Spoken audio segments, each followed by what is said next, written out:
All right, and we are live. ILO Podcast, lordsofgaming.net.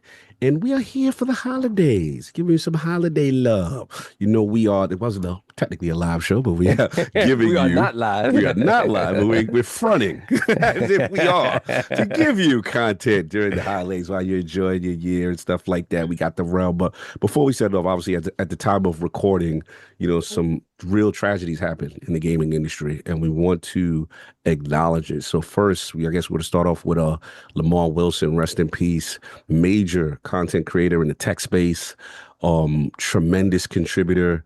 And for me personally, I never got a chance to really chop it up and build with him, but we talked to each other in passing briefly. And I believe it was kind of like at a Xbox showcase event kind of thing. And super good energy, super cordial dude, positive, the whole vibes. And it really sent shockwaves this week. And I want to say, obviously, rest in peace and condolences to him, as far as what he's been suffering through. And I also want to shout out Austin Evans, who I did meet, and really put out a very touching farewell to him. And you could tell, he's really trying to keep it together. He spoke about his position coming up in the tech space, how Lamarr was really here, and Lamarr took him under his wing, and funny stories of Dove in LA, or bathroom stories, a lot. Please watch Austin Evans' video. But I want to start with Lamarr first, in the realm. Attic, any words you want to say for Lamarr Wilson? Yeah, not even really sure on like the type of content he made, but one other thing I always say is like every time I saw him pop on my timeline, there's nothing but good energy. You could tell he loved what he did, and just the amount of people that came out and spoke about it since he passed away just shows you that he was a very loved person. And I like people because I didn't know him and I didn't even really know anything about him in terms, but I could tell just from the way people talking that he was always there to try to help bring people up. He was never like the gatekeeping kind of person. He wanted Facts. everyone around him to do better, not just himself. And he wanted the industry that he loved to do better as well.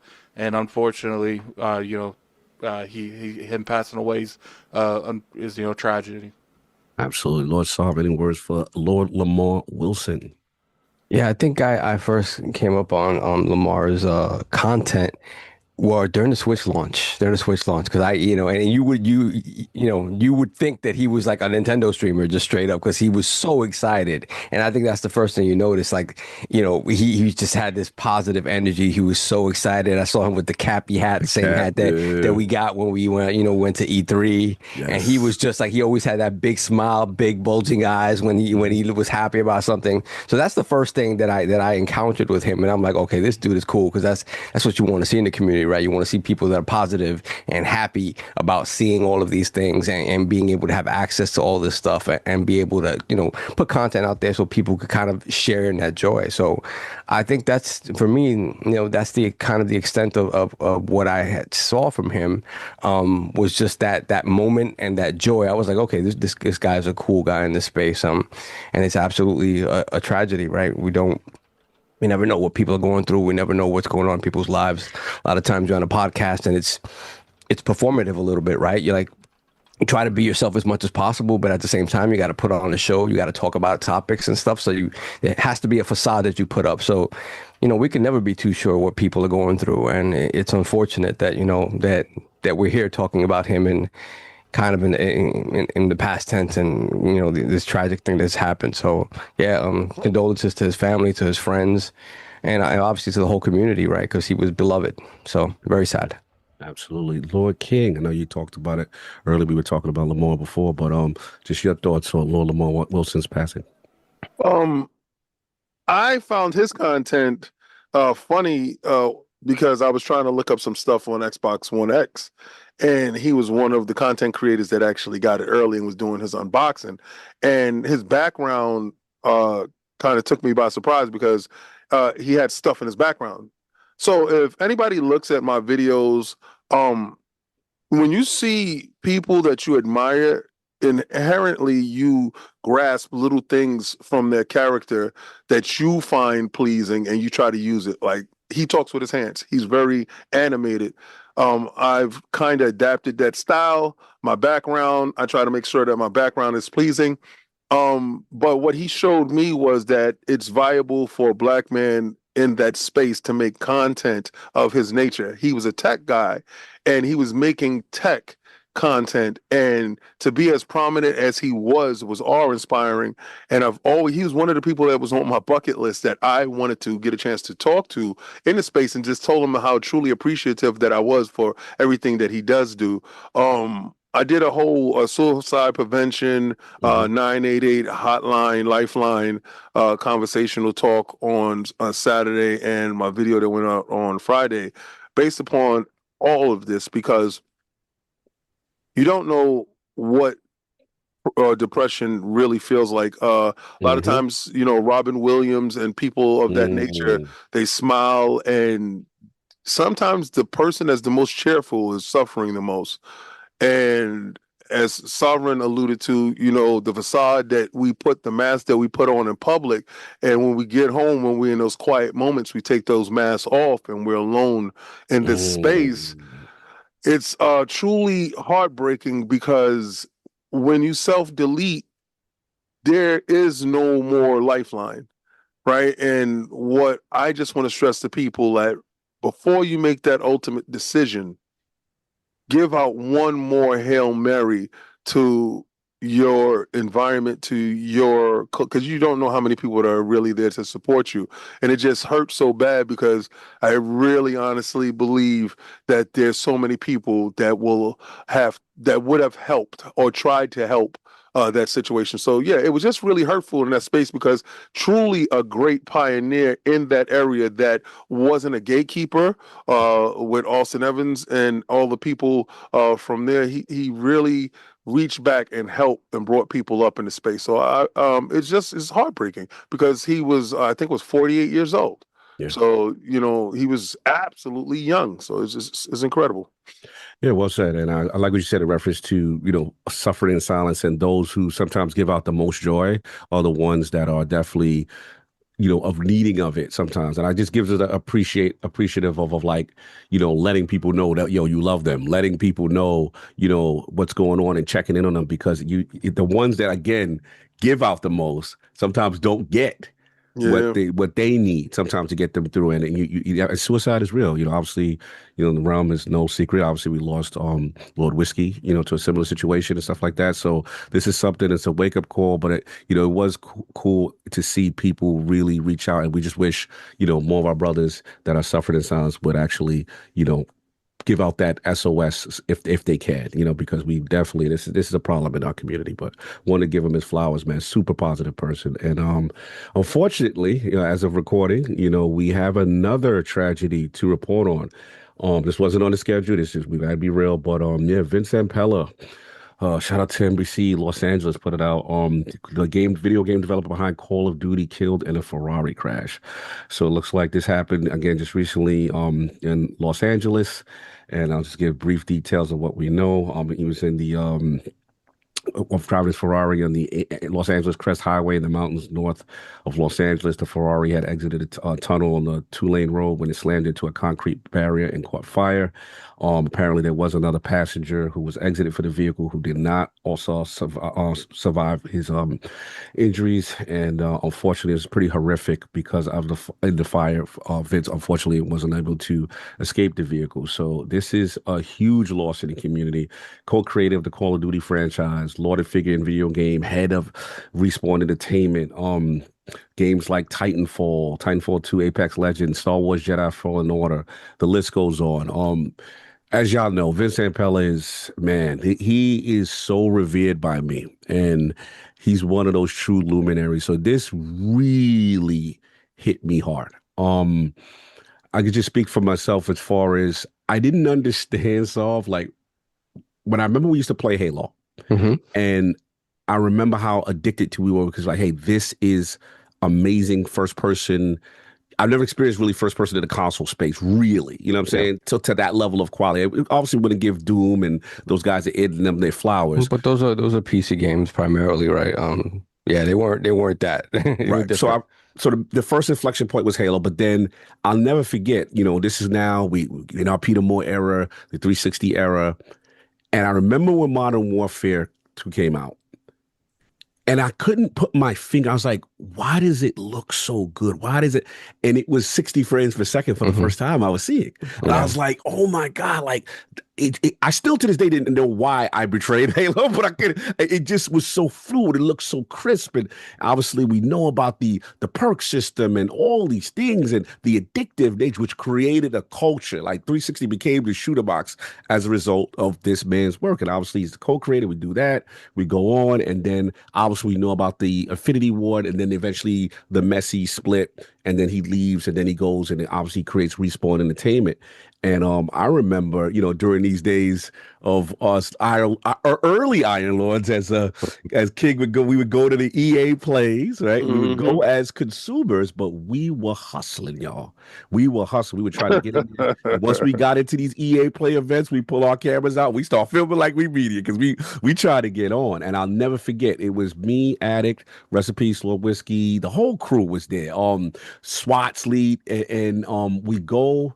There was a Jedi Fallen Order behind the scenes, I believe. Shout out to Red Infamy who was in there. Oh, wow. I remember that. Yeah, I remember we came out of that. We were like, oh, man. We were like, yo, this, whoever's doing this Star Wars, like this.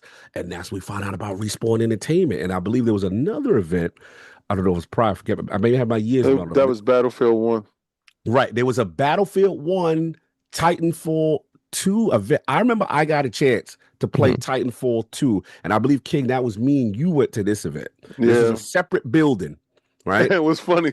Yeah, go ahead. Tell it. Yeah. You can jump in. You can jump in if you want. Yeah, because me and Cog was together. Cog had turned his back, and me and Todd McFarlane are cool friends.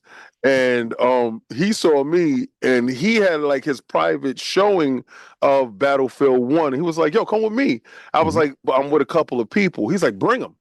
And Todd McFarlane, myself, and a couple of guys, and they took us into the private area to go see it. And that's how I didn't get a chance to see events. But it was, so Todd McFarlane snatched me away. One icon snatched me away from another icon. And I think as a result, I'm blaming Todd McFarlane, because as a result, I knew Vince Zampella was in the building.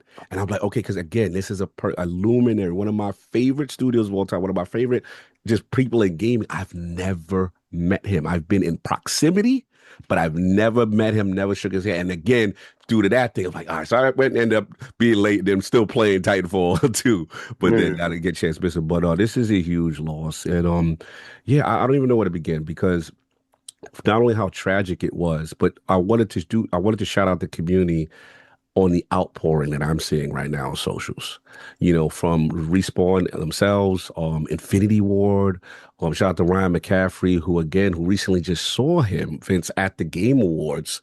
After, I guess they had the after party. They were supposed to have a scheduled thing for Battlefield 6. And let's be clear, not only is he responsible for the modern FPS and taking it to the net, everywhere he's gone, he's been extremely successful, extremely down. And let's be clear, with Battlefield 6, he took down Call of Duty for the first time. Like, this is an iconic, a generational run. You want to talk about luminaries? These are luminaries of luminaries. And what I loved about him, from every account, humble, cool as hell. Hip Hop just put out, shout out to Hip Hop, he put out a interview where, I guess when we were there, we were probably in the tent playing Jedi. He was interviewing him and he gave him the belt. You could see his energy. Tremendous loss, man. Oh man, this is so sad. Generational knowledge. So I just wanted to give him his flowers, and then obviously, Attic, I'll give it to you as far as just obviously the loss of Vince Zampella and any impact that it had on you. Yeah, as far as Vince, there's a lot of people that's had influence in the industry. Like, you got the Cliffs, the Kojimas, but like maybe Kojima, but it's like Vince is like he was like the fix it guy. It's like, okay, they'll hire a CEO to fix a company. He was like, they should have just started having ad campaigns on, is your franchise in the dump? If so, we got a guy for you. We got the guy for you. Pulled them off Respawn. It's like, yo, we need you now to save Battlefield, and did it. Yeah, so it's unfortunate because, just from an industry standpoint, like, that man did so much for the industry. Not even just first person. He was probably one of the best management on the the executive portion that could actually get games and well, sometimes it didn't run the greatest, but he was able to get everyone working together in such a way that you don't really see in the industry, and you never really heard anything bad about him. I know a couple of people at Respawn, and I've never heard one negative thing about Vince. And and you could tell everything he was in charge of making came out. It was always respectful to the people that love the franchises.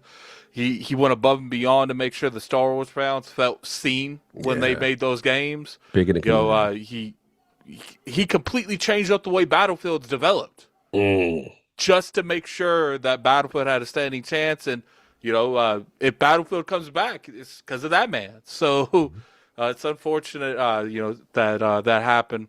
I always tell my brother, because cars aren't nothing to mess around with.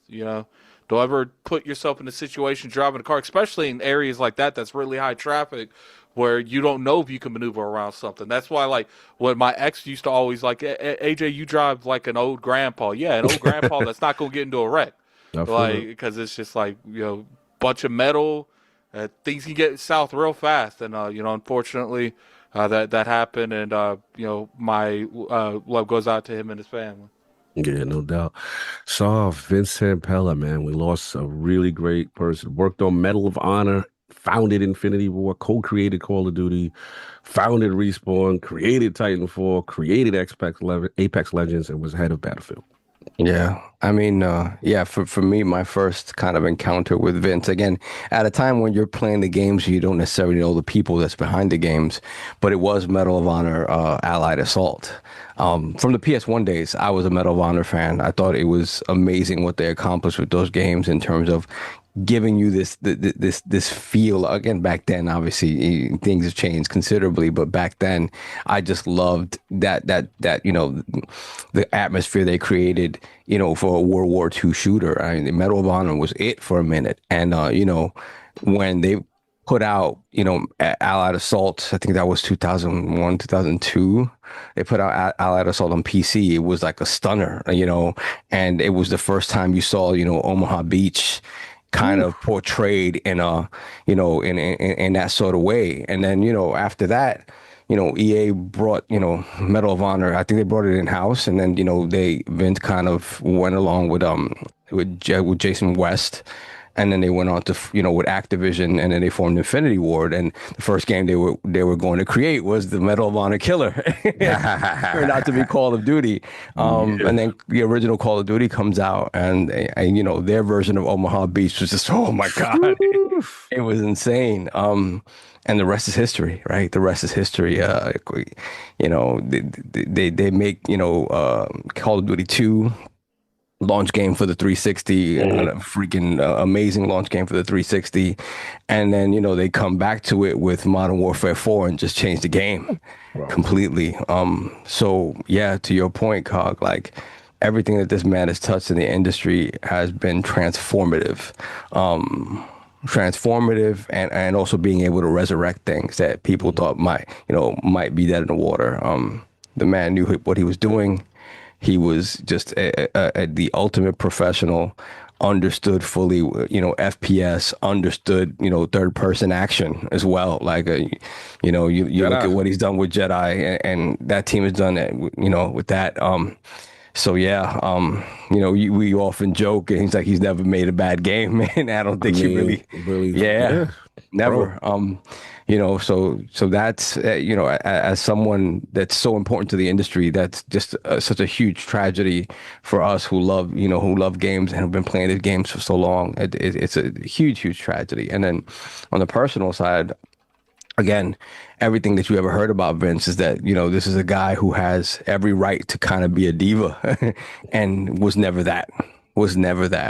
And that's a special trait in anyone, to be able to, to be at that level and to still kind of stay level-headed and stay humble and to still just be excited to continue to go to work every day and put out these amazing games. So Condolences to his family, condolences to everyone who knew him personally. I know Jeff Keighley was really beaten up about it. They're very close, and it's such a sad thing. Like I couldn't believe it when I read it. I was like, what? Yeah. It just in a year when, like you said, Battlefield, the first time helming Battlefield, you bring it back. And you take it to Call of Duty in a way that they have not been able to do. Mm-hmm. It's sad all the way around. Yeah, well said, King, man. We lost a legend, lost a luminary today. Vince Zampella, your thoughts, man? It is absolutely completely tragic. He was in a vehicle, and I don't know the absolute particulars of it, but it was two people in the vehicle, and one person got ejected out of the vehicle. And whenever God calls you back, you could be in a crowded place, and it's just your time. With saying that, that's the heaviest heart, because he was 55 years old, super young, in his prime. If anybody doesn't know how to equate him, you equate him as Tupac, right? Tupac never put out a bad album. Actually, Tupac's best album was All Eyes on Me album that he did, Double Banger Pause. But that album catapulted him to a different space. Vince is kind of like that situation. If you look at it, him and Jordan, the guy never missed. 6 times to the playoffs, 6 times a hit. Like he's that champion. He's the dude that walk in the room he's the get it done man. Like I don't care how big the monster is. I don't care how big, even if he created the monster. Yep. Like he literally made another hole. He made other holes. He's the dude that made the dude that did the other dude. Like he's that dude. Like he can do that. Like when you looked at it, Apex Legends was never supposed to be successful in that space going against Fortnite. And whole boy held his own into a point where it was months they battling for that spot. And Apex Legend is Fortnite.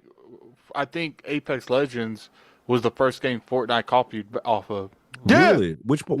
They took the revive mechanic. In the original Fortnite, you could not revive people. You cannot. Didn't he debut? Because I didn't play Apex a lot, because I was still in my feelings when you know what y'all wanted. But I had to give it up, because I was like, yo, he did that. He made another jump. He killed it in a jump. But did they create, y'all the Apex guys, did he create like a system where you didn't even have to talk? The ping system. The ping, like, and they everybody's copying his joint. Yeah, his joint. Yeah. Like the quick, he understands game design on a level that you see through the Matrix. He's Neo. He's the one. Like every game, and I went and watched his body of work, and I sat here awe-inspired. Cog brings up, all right, so you would say to yourself, okay, well, he's good at multiplayer. Like he's the best at the multiplayer. Yeah, so what? He did live services. The guy went from giving you the best stories in a multiplayer game that you actually play the campaign in Titanfall. Like, prepare for Titanfall with a feeling. Like, he makes feelings, he makes emotions into these games, but he transferred that over to third-person, story-driven Star Wars. He took on Star Wars and arguably made probably one of the best Star Wars franchises, spinoffs, that people was like, oh no, this is canon. He's him. Like, so to see him gone, he's going to forever be in this place of icon, of fallen legends that are preserved with time. And his body of work speaks for himself. Like, he is that guy. And yeah, it hurts so much to say today, because Carl, woke me up out of my sleep with this, and I'm like, I can't believe another one. But I got to look at what he was able to do while he was here, and what he did. Some people will never do in 2 lifetimes. Nice. He did it in 1 lifetime, and his lifetime was cut short. So that's telling you how amazing his mission was. So his mission was incredible. and leaving an untainted past, that all the people that you come in contact that was in contact with him says he's that incredible guy. Some people tell you never meet your legends, but apparently this is one of the legends that you wanted to meet because he lived up to all of those expectations. So yeah, no, it's with a heavy heart that I say he's passed on and he's transcended this plane of existence to the next plane of existence, but his body of work, he's a titan in this business, and it's a reason why he made Titan fall, because he understood that he was a titan in this business. Yeah, well said. Well said about the genres. Well said about that was the thing when I knew his greatness. It was beyond, like you said, King, just FPS. It was all these different things and his knowledge. And I saw, shout out to one of the leaders at Warframe, was like, hey, I got my start, from learning from Vince and stuff like that. The stories you see are just peeling out and you realize how much impact he had. And what I loved is his humility. He didn't try to act super rock starry, in a way, the way he dealt with people. But at the same time, I mean, this is generational knowledge that is going to be missed. My condolences, to his family, and obviously all the studios involved. Even I saw Infinity Ward, the original, they put out a tweet for him. Obviously, Respawn, all so many people, it's kind of thing. You see the outpour, and this is we're gonna be feeling this one for a while. We're losing a lot of luminaries right now, but we have I forgot, man. We lost Itagaki-san this year as well. This year, and it's crazy, and he's another one that he has this outward facade of being this cool, kind of unapproachable dude, and everybody that talked about him was like, nah, that was just this outward persona, but he was just like the most affable, kind of relatable person. He sit down and talk to you about whatever, when you can't be losing people like that, man. It's losing people and the knowledge. Remember, we even forgot to do. Harada has stepped down now. Harada stepping down from Tekken. This is generational knowledge. This is System 11. This is Bandai Namco. This is all that. I remember he would just try to get people to play Tekken when in an era where virtual fighters dominated. Yeah. And it was just like, please listen to my demo, and then you see what that becomes. But we're in that. Gaming is still young, but we're in that era now where the luminaries, whether it be unfortunately through tragedy or passing on, we're seeing that transition, and it's really, really tough. A lot of young people don't understand the impact that these people have had. So rest in peace to them. But we had to get that off. And other than the tragedies and crazy things that's been going on in our industry, we definitely wanted to give y'all, a little something. Obviously, this is something we're talking about. Kind of doing like a top 10 of the year. Our personal Lord's favorite games of 2025, or what the games that got our palate wet, got us excited. What wet your beak? What wet your beak, kid? This is not that show. It's not Lord's After Dark. You gotta go to the inside. Yeah, you gotta go to the inside of the game, and you gotta get over there for that. I don't know what this guy's up to. Over to the inside of the game after that part. Yeah, we're gonna have to put a timeout on his segment. He's off script. He's off script. All right, we gotta get back on script. We got a role content creator. That's right. Get back on script. So look, top 10 2025. Let's try to rank them if you can. If you can, it would be nice. If you can, it's cool. But we were like, start with Addict, man. You had 10 games, but give us one game on that list, 2025. That was all world. Lord Addict. So none of these are going to be in order. Okay, so you ain't following those. Great. Yeah, I'm you and King, I can tell they go follow. Okay. Because I'm not going to sit here. I know you're not going to make difficult decisions. I understand. That's fine. And you can make the difficult decisions. Your part. You ain't got the heart to do those tough things. Yeah, this guy is different, son. Like, okay, we can make it easy for you. Yo, what's up with you? This is different energy. I think my first one's going to be Albion Tainted Grail. Ooh. Okay. I really enjoyed that game. Yeah, Tainted Grail. Tainted Grail. That was probably... Yo, Addict, you took one of mine. It could still be on your list. Yeah, so I think that game did a really good job at bringing back the old, Bethesda software formula and evolving it.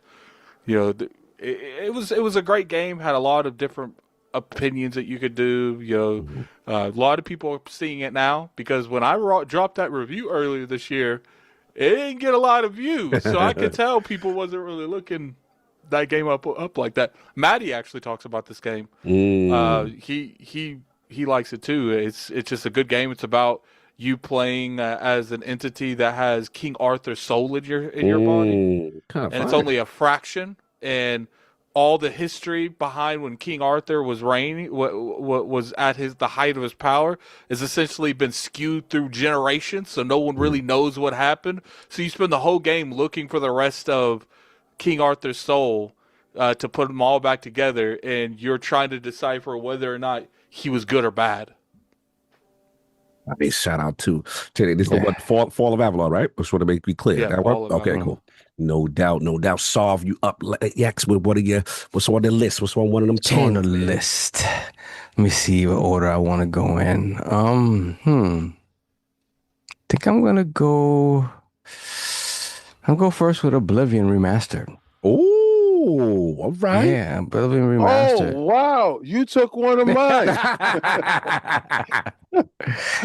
Yeah, it's an inside joke, guys. Inside joke. No, but I mean, it was great to see Oblivion come back. Like, there's been a couple of times over the past couple of years I've tried to go back to Oblivion, and like it, even on PC, like you turn out all these mods to make it look super like modern and stuff like that. But at the end of the day, I don't want to go through all that necessarily. So I'm like, to see the remaster come out, as to see the glow up that it got. UE5 facelift. Yeah, there are issues. There have been issues, and I think there are still some lingering issues. But at the end of the day, I think this facelift that the game got and modernization that the game got is kind of just what it needed, especially for me. I just really I was like, oh my God, I can jump back into this. I'm excited to jump back into this. I remember, Marlon hasn't played games in quite some time, but the last game that he played was Oblivion on a PS3. I was like, God bless you, brother. God bless. That PS3 version was not it. Not it. I mean, console warring. He played it much later, so I think they patched it as okay, but still, okay. yeah. But he put 1,300 hours into Oblivion. Wow. 1,300 hours, completed everything I think he possibly could complete in that game. Everything. And I was just like, Fighters Guild. yeah, and that's the thing. I really wanted to be a fly on the wall while watching him play stuff, because he's always so late to the game. I love watching him play stuff because it's like, oh my God, it's brand new to him, and it's it's literally 20 years old to me, right? But yeah. So I was excited to see this come out, and I played a bunch of it immediately. Obviously, I rarely get a chance to finish games, so I fell off. But again, it's there. I can go back to it anytime, and I'm excited. You got about a life that you don't get a chance to finish stuff? No, bro, because I don't have a life, and I only work is why I don't finish stuff. No, you have a life that revolves around work.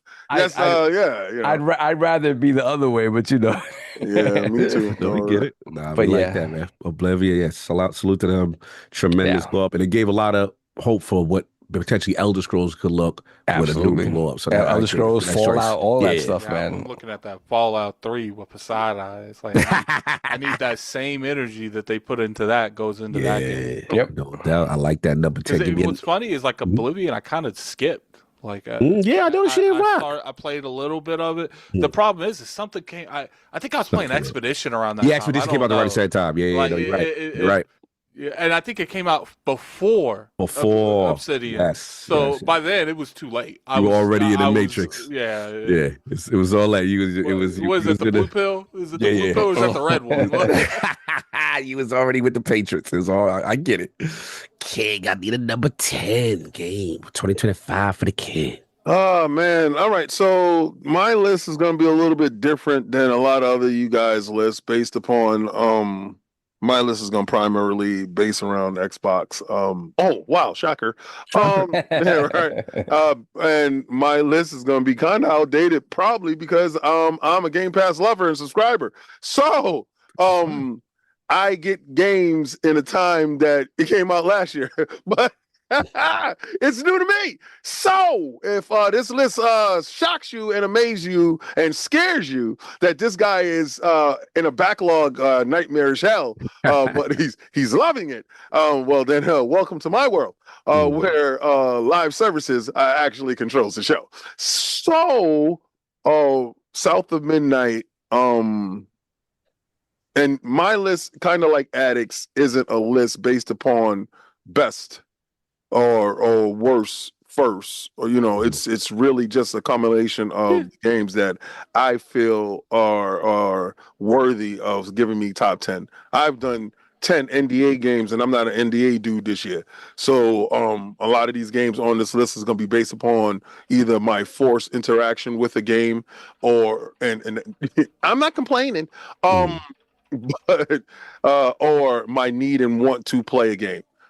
So South of Midnight has impacted me in a way that is deserving of the title of most impactful game at the Game Awards this year. And I don't care about Game Awards, honestly, but I just really wanted this game to see more light based upon the lies that are being told about it. A lot of times that, you hear lies about stuff is usually from people that don't know or haven't experienced. And I defy anyone to play the game and don't walk away from the game impacted in some way, right? Based upon what the game presents itself as and what it delivers on, from musical score to combat to artistic style to the substance that the game attacks in a manner that is at sometimes reckless and unforgiving, but bold in its statement to bring something that is forcing change. And very often we play games and we just move on, like, okay, play this game, move on to the next, and it doesn't leave a lingering stay with you. So South of Midnight for me is one of those games that will stay with you after you finish playing it, that you want more on this is one of the games that I feel needs transmedia. I want a movie, I want TV shows, I want spin-offs, I want cartoons, I want comic books, I want novels. I want as much content from this one IP as I can possibly get. So, yeah, South of Midnight is my first one. Shout out to South of Midnight. What I like about two is very impactful in with your choice, but also what I consider a great foundational title. And I hope they stick with it. Now that we know they got the releases, they're going to Switch, they're going to PlayStation. Hope more people get a chance to experience it. But also, I believe Hazel deserves a sequel. Yes. I believe that, and then for the people that had any issues with the combat or anything, like, yo, now like go all out with move lists and all that, because the game was so much fun. The platform, the sound, amazing. Good choice. All right, so my number 10. This was a late edition. Gotta shout out DBO Battle Box, man. I have been. Oh wow, you stole one of mine. You're ridiculous. So that's 4 I did right. You're ridiculous. Yeah, it's like, DBO, I forgot man. That one. This is they had a lot coming into it, obviously, with the Wizard of the Coast collaboration and D&D, which I am not a D&D dude, full disclosure. If it wasn't for Baldur's Gate, I would know really nothing about D&D. I don't do that. But like the fact that they said, okay, we're going to let the game handle that. You don't need no dungeon master, but we're going to have a narrative. We're going to keep our 4-player combat. We're going to have story. We're going to have all this good stuff in it in conjunction with the classic DMO dungeon feel. And man, they have pulled this off. Playing in co-op is so much fun. But what I like is the light RPG mechanics. And Addict knows you can now invest skill points, skill tree, get bonus cards out based on how you play. And then they got the classic things, the fighter, the wizard, the paladin, which I like. It's my favorite character, the paladin. Shout out to the bard. Game is so much fun and longer than expected. 2 campaigns. Looks like a ton of content, and they're consistently updating and providing community stuff. So I love running this game. It's a perfect game on the go, perfect game on Steam. It's a perfect game on PlayStation 5, and of course VR is the way to do it. You know what I'm saying? Like if you have a VR set, highly recommend. This is the game that got me into VR, the original DMO. So DMO Battle Mark on my number 10 late edition list. So now we're gonna get to number 9. Let's get it to Addict, man. What's number 9 on the list? Split Fiction. Oh, okay. Wow! You took one of mine. This is ridiculous. Yeah, so far that's 5. I think Split Fiction did a really good job in terms of how they handled, the co-op aspect of a game. Played that game, and there was some stuff that was in that game I've never seen in another game ever. Facts. And feel like Joseph gives a lot of creative freedom to not just himself but his developers as well. feel like he's like the kind of person to be sitting in a room and people be like, "What can we do? Let's make a tablet, but you're playing the game as a tablet. And you're hitting off the top. You know what? Put it in the game." Like this is like They idea room is lit. Yeah, so I think that definitely needs to be one of those games. I feel like he's another one. He ain't made a bad game, and he's won a Game of the Year too. Facts. And you can make an argument that Split Fiction should have been nominated for Game of the Year. Oh yeah, it was that kind of a game. Yeah, for sure. So I love you that. know, I think he's only gonna go up from here. Because every time when you played It Takes Two, it kind of felt like he's like, what else could this dude do? Then he made Split Fiction. Oh, so I guess he can do more. It feels like he's so obsessed with not being a video game that he is very successful at like breaking the fourth wall. Yeah, just going off for sure. rip. Yeah, no, that fantastic choice. Love the dual, the sci-fi, the fantasy mix. Yeah, super dope joint. I like that. Solve. Give me your number 9. Game of 2025. AC Shadows. Ooh, first Shadows appearance. Wow, you took one of mine. We're gonna silence your mic. That's 6. Yeah, AC Shadows. Yeah, go ahead. My Streamlabs just bugged out. I got you. I got the backup though. Continue. Yeah. So yeah, Shadows. Obviously, we don't have to belabor the point about all the stuff about Shadows leading up to its launch. Obviously the Yasuke stuff and the comparisons to Ghost of Tsushima and being late to the game and whole bunch of stuff that went wrong in the months leading up to the launch of this game. But at the end of the day, when it launched, I was really enamored specifically with the stealth gameplay of Naue. I really thought that the game from a technical level was as beautiful as Assassin's Creed has been in quite some time. I like the fact that it was, you still had, kind of went back to the open world formula, but they tried to give you a little bit more of the middle ground that they gave you with Mirage, trying to find a nice sort of middle ground between the old school Assassin's Creed games and not Valhalla. Right? So, yeah, man. I think I played about 35 hours of that game. And so again, I think there's maybe like 2 games on this list that I've actually finished. It's your list, baby. It's your list. But yeah, I had a lot of fun with Assassin's Creed. I will go back to it at some point. Yeah, these games, there are a bunch of games that came out early in the year that obviously because stuff that happened with me and my family, like obviously I was able to start and not finish and stuff like that. So you ain't gotta explain yourself, brother. We know what you went through this year. So yeah, but I enjoyed Assassin's Creed. A lot of people like to hate on it or whatever, and I even think in a world where Yote's out, and Yote's higher on my list, is in a world where Yote is out, I think it still holds its own because again, it is very much Assassin's Creed where I think Yote sort of separated itself from kind of that conversation of it being, Assassin's Creed like, especially, if you really choose to play it as a swordsman and not worry too much about the stealth stuff, it really is a different game. So yeah, I have enjoyed Shadows. I hope to get back to it and continue to enjoy it. But I think it's a very good game. They got a very, very, very bad rap and a lot of it of Ubisoft's own doing. So No, but I like that you included it. Shout out to you for including it. Again, can't take away what you said. First of all, it's a technical masterpiece, and then I have to give you credit after me and you would bump heads with Tsushima versus Assassin's Creed. When I played Shadows and I played Downway, I was like, ooh, this stuff. When it comes to stealth, yeah, I was like, it made me yearn that much more for Splinter Cell. I'm like, she cut the lights off with the blow the light up, bro. Oh my God. And then when you knew it was next level, when you were on a rooftop, if you have the difficulty up, and they won't play dumb. They always see you, fam. Oh no, none of this. I'm going to the roofs to disappear. No, unless you go prone immediately. Exactly. Yeah, man. It gave me you didn't play on developer mode. What is the?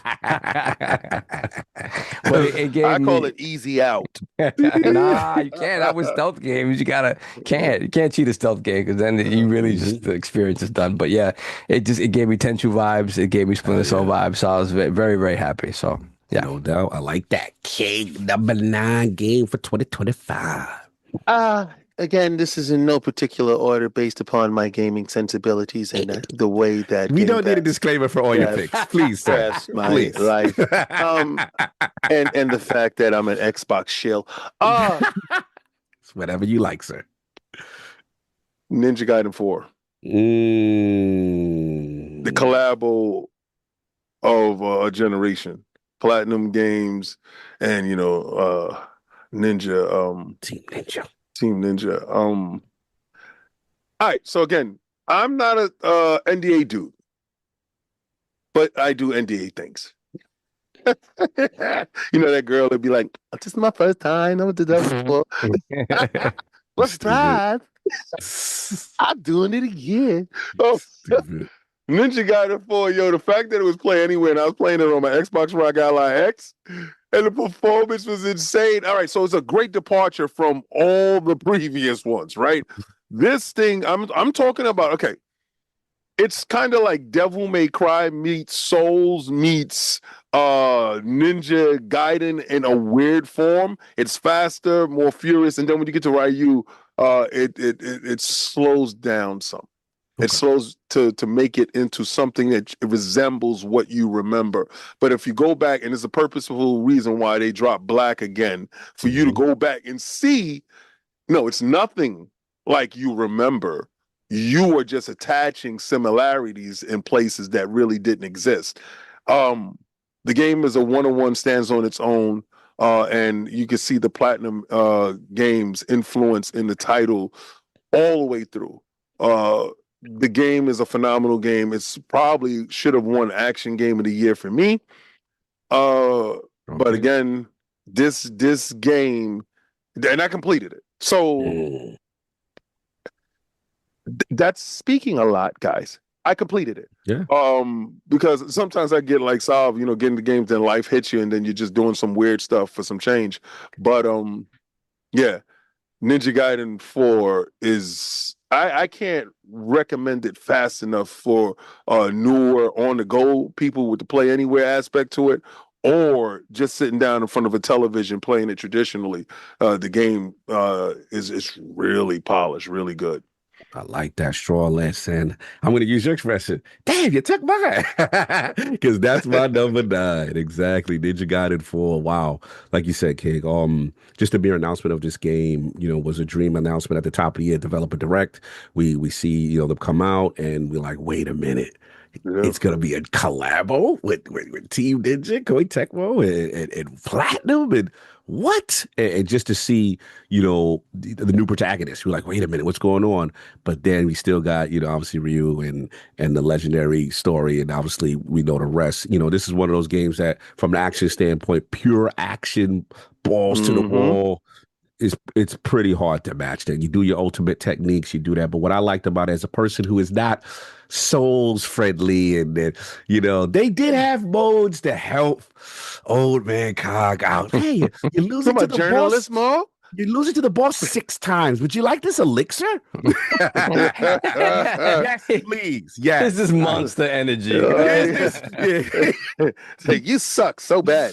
But facts, use this Red Bull because you're struggling. Not facts. And then what I love is the set pieces, or everything about the game between stages just felt cool. It's the way it glides on rails, all the stuff, And then what I liked is, for the hardcore, you want to do your Souls, you got your Ninja Master mode. You know what I mean? You got your Purgatory, you got all these things. My only nitpick was just like, man, if you're a Ryu fan, you may have wanted a little bit more for him. Switched it up on you. You know what I'm saying? That's all. But they arbitraged your ass. Yeah, a little bit for sure. But I want to shout out the Kyle-san, who I got a chance to interview this year, Japan, Road to Tokyo stuff, and you could see that young Platinum energy, all young in there, and you could tell his love for, like you said, King, for Ninja Gaiden 2 Black was present, and then he wanted to put his own spin. But the key to the game, that speed. When we saw him running out, crazy. I was like, yo, Yeah. this is what I'm talking about. So yeah, I gotta shout them out on that, man. Ninja Gaiden 4 definitely made the list for me. Lord Attic, we up to number 8. What's number 8 for Lord Attic Game of 2025? Probably Octopath Traveler Zero. I really enjoyed that game. Newly added. Yeah, originally there's a lot of like getting used to because they changed up a lot of the hardcore systems with that game, and I would feel like the story's a little fragmented because probably the mobile aspect that they implemented into the game, because they took the mobile game and they made new content, put them together. But I would say like the only game I probably enjoyed more than it was Claire Obscura this year. So I put like 100 hours into Octopath Traveler. I know. Your road with this game was interesting too. I liked your journey with this one. So that was definitely one of the better games I played this year. No doubt. Shout out to Octopath, no doubt. And to see you say that after, coming from the other two, and then to still rank it that high, I knew it spoke a lot because you stuck with it. That game seemed hard. Pause. Long. Pause. Anyway, hey, that was what it is. The Lords After Dark energy with this guy. We've been doing a lot of Lords After Dark. Forgive me. Yeah. Get to the Insider app if you want to see more. Get to the Insider app for that portion. You want to see Weirdo Cog? Don't try to sell me as that for the yo, what a catch Weirdo Cog. If you want to see Weirdo Cog in his true form, don't throw no king on you. So behave yourself. See, told you he's on the wrong energy again. Let's get back to it. Let's get back on focus. Number 8, Lord Sov. What's number 8 for 2025? Gotta have to go with Marvel Cosmic Invasion. Oh, wow. Look, another one off my list. That's 6. Nice. Yeah, man. Our friends over at .emu and Tribute Games, man, just knocking it out the park, man. They really, Turtles, like they just know like the look, the feel, that nostalgia of these classic games, and at the same time they bring them forward, and they bring them forward in ways that they probably could not have existed back in the day, right? The tech that wasn't necessarily there, but it's amazing to see. And Cosmic Invasion is just like a smorgasbord of like awesome characters, cool moves, deeper game mechanics that we remember from those games back in the day that just didn't have them. Just an all around fun, like make you smile while you're playing time. And I haven't beaten yet, of course. That'll be a repeated theme here. But yeah, man, I'm following Cog's sort of advice to try to play a level a night and try to play a little bit one a night. One a night. But man, yeah, so awesome, just awesome to see like them to be able to get this license and bring this stuff back and make games like this for people like us. So. Very excited. Love that choice, John. I was going to add it to. It was on my honorable mention too. So yeah. That one. Lord King, we need number 8 for 2025. Black Myth Wukong. I saw that coming. All right. So my ignorance, I purchased it on Steam. I like to play where I want to play, how I want to play it, and this gaming on this PC. I don't really like to be over here, right? So I do have consoles that are hooked up to the PC just to be defiant, right? I could do it, but I'm just like, no, I choose to do it like this, right? So I'm one of those weirdo dudes that have a PC right next to a console, which is stupid. A PC, they're probably running considerably better than that console. Way better. It's insane how stupid I am. But okay. I really got to say Black Myth Wukong because I've played this thing on my Steam Deck. I played it on my PC. I played it over the Steam Link. I played this game so many different ways, except for on PlayStation. where you would say you should have been there, stupid. But and I got a Pro, which is crazy. But it came on the Xbox console, and I've been addicted to this game. I, like Cox said, try to play one level a night. Yeah. I'm in farming phase. I didn't know that you had a vast skill tree for Sun Wukong, right? And then the areas is so big. I would be absolutely pissed off from that thought process of not winning game of the year. Mm. After playing the game, I see the outrage. Like, because I was doing sitting there like, nah, Astrobot, he that guy, son. Astrobot, he's our man. If he can't do it, no one can. Right? Type of thing, because I'm a platformer dude by heart, especially really good 3D platformers. I'm a huge fan of that. Mm-hmm. But nah. Black Myth takes it back to my sensibilities with Chinese kung fu and telling the story of the East meets West. Incredible, and I'm still in the midst of playing it right now. So yeah, this is one game that I won't put down until the end credits roll. So yeah, Black Myth Wukong. Yeah, that was you. I saw your passion for it, your love for it. That was super dope. And shout out to the ports. You know what I'm saying? Obviously, the Series S, thought it couldn't be done. Kind of thing. You know what I'm saying? So we saw that. And I salute you. So Mountain number 8. This was something I loved. I didn't care what nobody say. It's Avowed, man. I love me some Avowed. I don't care. Wow, you took something off of my list. Yes. An Xbox game at that. Look at that. Yeah, shout out to Obsidian, man. This was one of 3 game releases they had this year. This was early in the year. And I love the fantasy, genre. I just thought their environments just spoke to me. The way they did about it, I thought it was going to be a hub world, but it was much larger than I thought it was. But the key for me was that combat was amazing. I thought obviously a good choice by having my man Garrus. He played the character as Kai, so it felt very Mass Effect-y. It felt like home. And I thought this was a good, what I consider foundational title as a new IP, as a person who never played a Pillars game.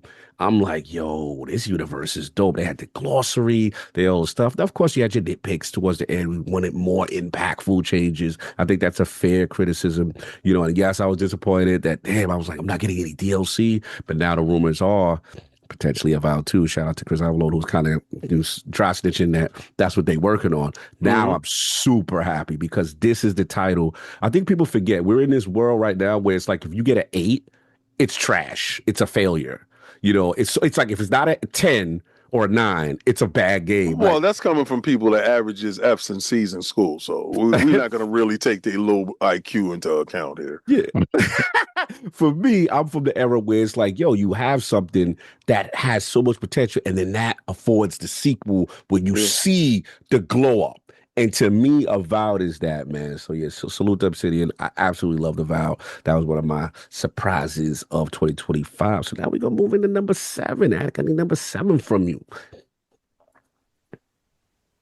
He's gone. Attic is in the bushes. You can't hear us. You not hear me? Now we can hear you. We didn't hear nothing before. Yeah, so we need your number 7, bruh. Probably Shinobi. Ooh. Wow, he took one of mine. Definitely one of the better playthroughs I had, especially those those universal, like the non-developer friend. I mean, non-journalist friendly. Talking about the riffs. Yeah, those riffs is ridiculous. Riffs is wow. Yeah, they were fun. So that. I felt like the combat. I felt like that was damn near a perfect game, to be honest with you. I really enjoyed it. In my opinion, it was better than Ninja Gaiden 4. So, wow, would agree.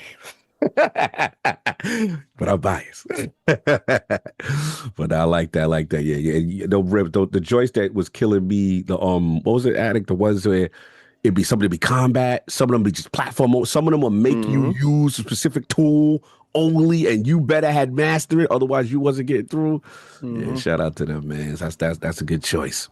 So soft. Number 7. What is yours for 2025? Mafia of the Old Country. I knew this was coming. that's one game I didn't get to play this year. Yeah. I love Mafia games. I every single Mafia game that has come out, especially what they've done with the modernization of one, which I played back in the day. That was another PC game that was like when you saw it on your PC, you're like, oh wow, this is something else. Like this is Hmm. amazing. But to see the glow up that it got, and remaking it and bringing it forward, then doing a little work to Mafia 2. Mhm. And then Mafia 2 and 3 did a little work too, just to get frame rates up and stuff like that. I've just really enjoyed that series overall. I think for me, where it dipped a little bit was just the open world attempts in Mafia 3 became a lot of like it became very repetitive and stuff like that. Like they didn't really understand how to do an open world, and it just kind of Ubisoft it, with throwing a bunch of stuff in there Yeah. that was just not fun after a while. Hmm. But I did like the whole idea of like all of your captains like controlling a part of the city and stuff like that. I love the story of Lincoln Clay was amazing.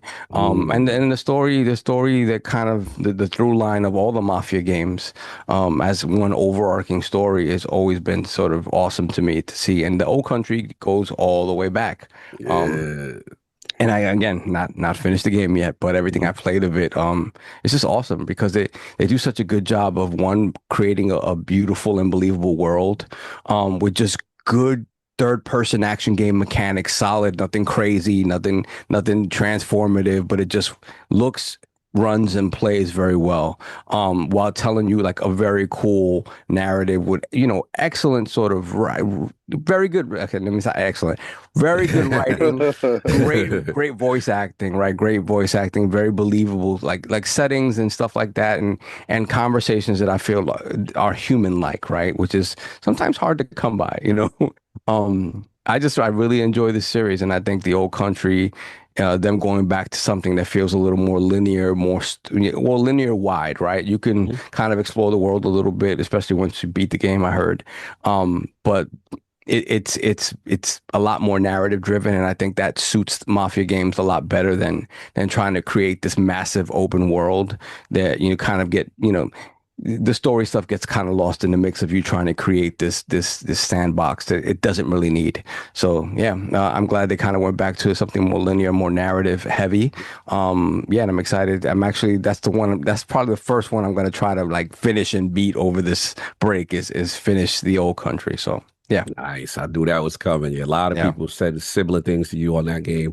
Definitely yeah. one I missed out on, and I've heard great things. I like that it's linear and shorter. Yeah, it That is. part, I It is like that shorter. part. Yeah. It is an orchestrated experience. Mhm. There's stuff to explore and stuff like that, but collectible stuff that like you Mhm. don't necessarily need. It gives context and it's cool, but you don't really necessarily need.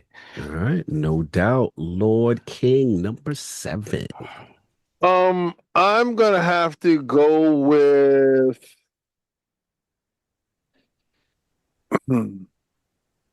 Pick from your children. my new child is a different child.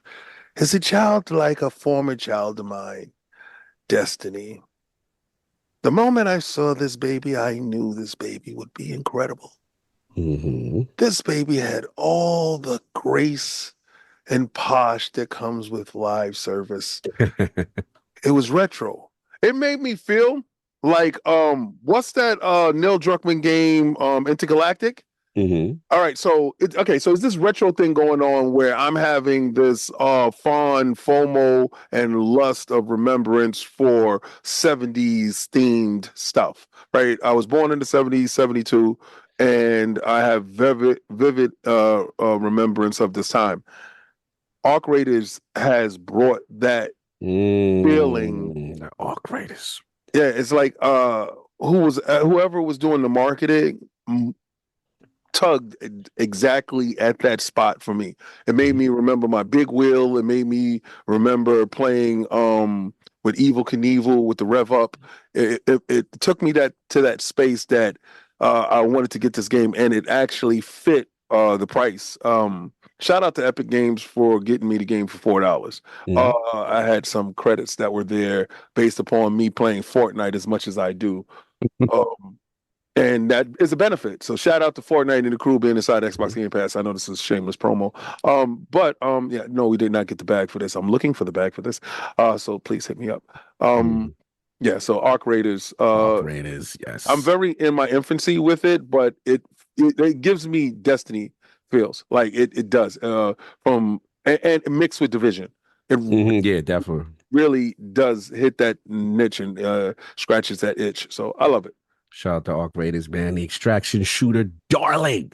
Everybody, Arc Raiders. Shout out to my man DJ Oris. He got his own little channel started because of Arc Raiders. Anyway, my number 7, Addict already mentioned now, hits my list. Split Fiction. Joseph Forrest come to the front of the congregation. You did that, sir. You did that. That was absolutely amazing. Shout out to me and Petey, who dragged me. I had to do it like 1 or 2 stages a week, but we got it done. And yeah, man, it was special. And like Addict said, they would introduce a gameplay mechanics I just didn't even think was possible from a technical level, and still forgiving enough to let the person who may be lagging a little bit behind be able to spawn if they're messing up and stuff like that. Then the side worlds. I mean, it was just crazy Inception like stuff going on. It's a magical game. The way he is the master of co-op mechanics, it's not even close. And I'm curious to see what he's got going on next. But yeah, Split Fiction, very, very impressed. And the only thing I would say, just overstayed. It was a little lengthy. I was like, okay, you could have wrapped up maybe 2 or 3 stages ago, but the boss battle's sick. Yeah, shout out to Split Fiction. Crazy, crazy boss battles. Now we into the 6th spot. Where we at, Lord Addict? Number 6. Kingdom Come Deliverance 2. Oh, Yeah, I really enjoyed that. That was probably one of the best pure RPGs I've played in a long time. That might be one of the most hardcore RPGs I've ever seen in gaming, like ever. I couldn't really tell you too many that goes beyond that, but it was able to like bring down the bar just a little bit to be a little bit open to casual. You know, it got to the point where it's like, is this combat bad, or are you just bad at the combat? So you know, you got to like really learn how to navigate through that. So that's definitely my number 6. I like that. I mean, if it wasn't for you, I was like, you teach me where to go to get that master strike. It might not have been played anymore, but that's what. Yeah, that definitely. Shout out to KCD too, man. Fortune favors the bold RPG purist. Lord Saw, number 6. Hollow Knight Silksong. First Hollow Knight appearance. Let's get it. Yeah, man. I mean, you know, Silksong is just, to me, you know, the original Hollow Knight was one of those games that I kind of jumped on the bandwagon when I just heard people talking about it. I love Metroidvanias. I was like, you know, I got to try this out. And you know, you look at it and the art style looks so cool, but very simple. And I was just like, man, you know, what is this?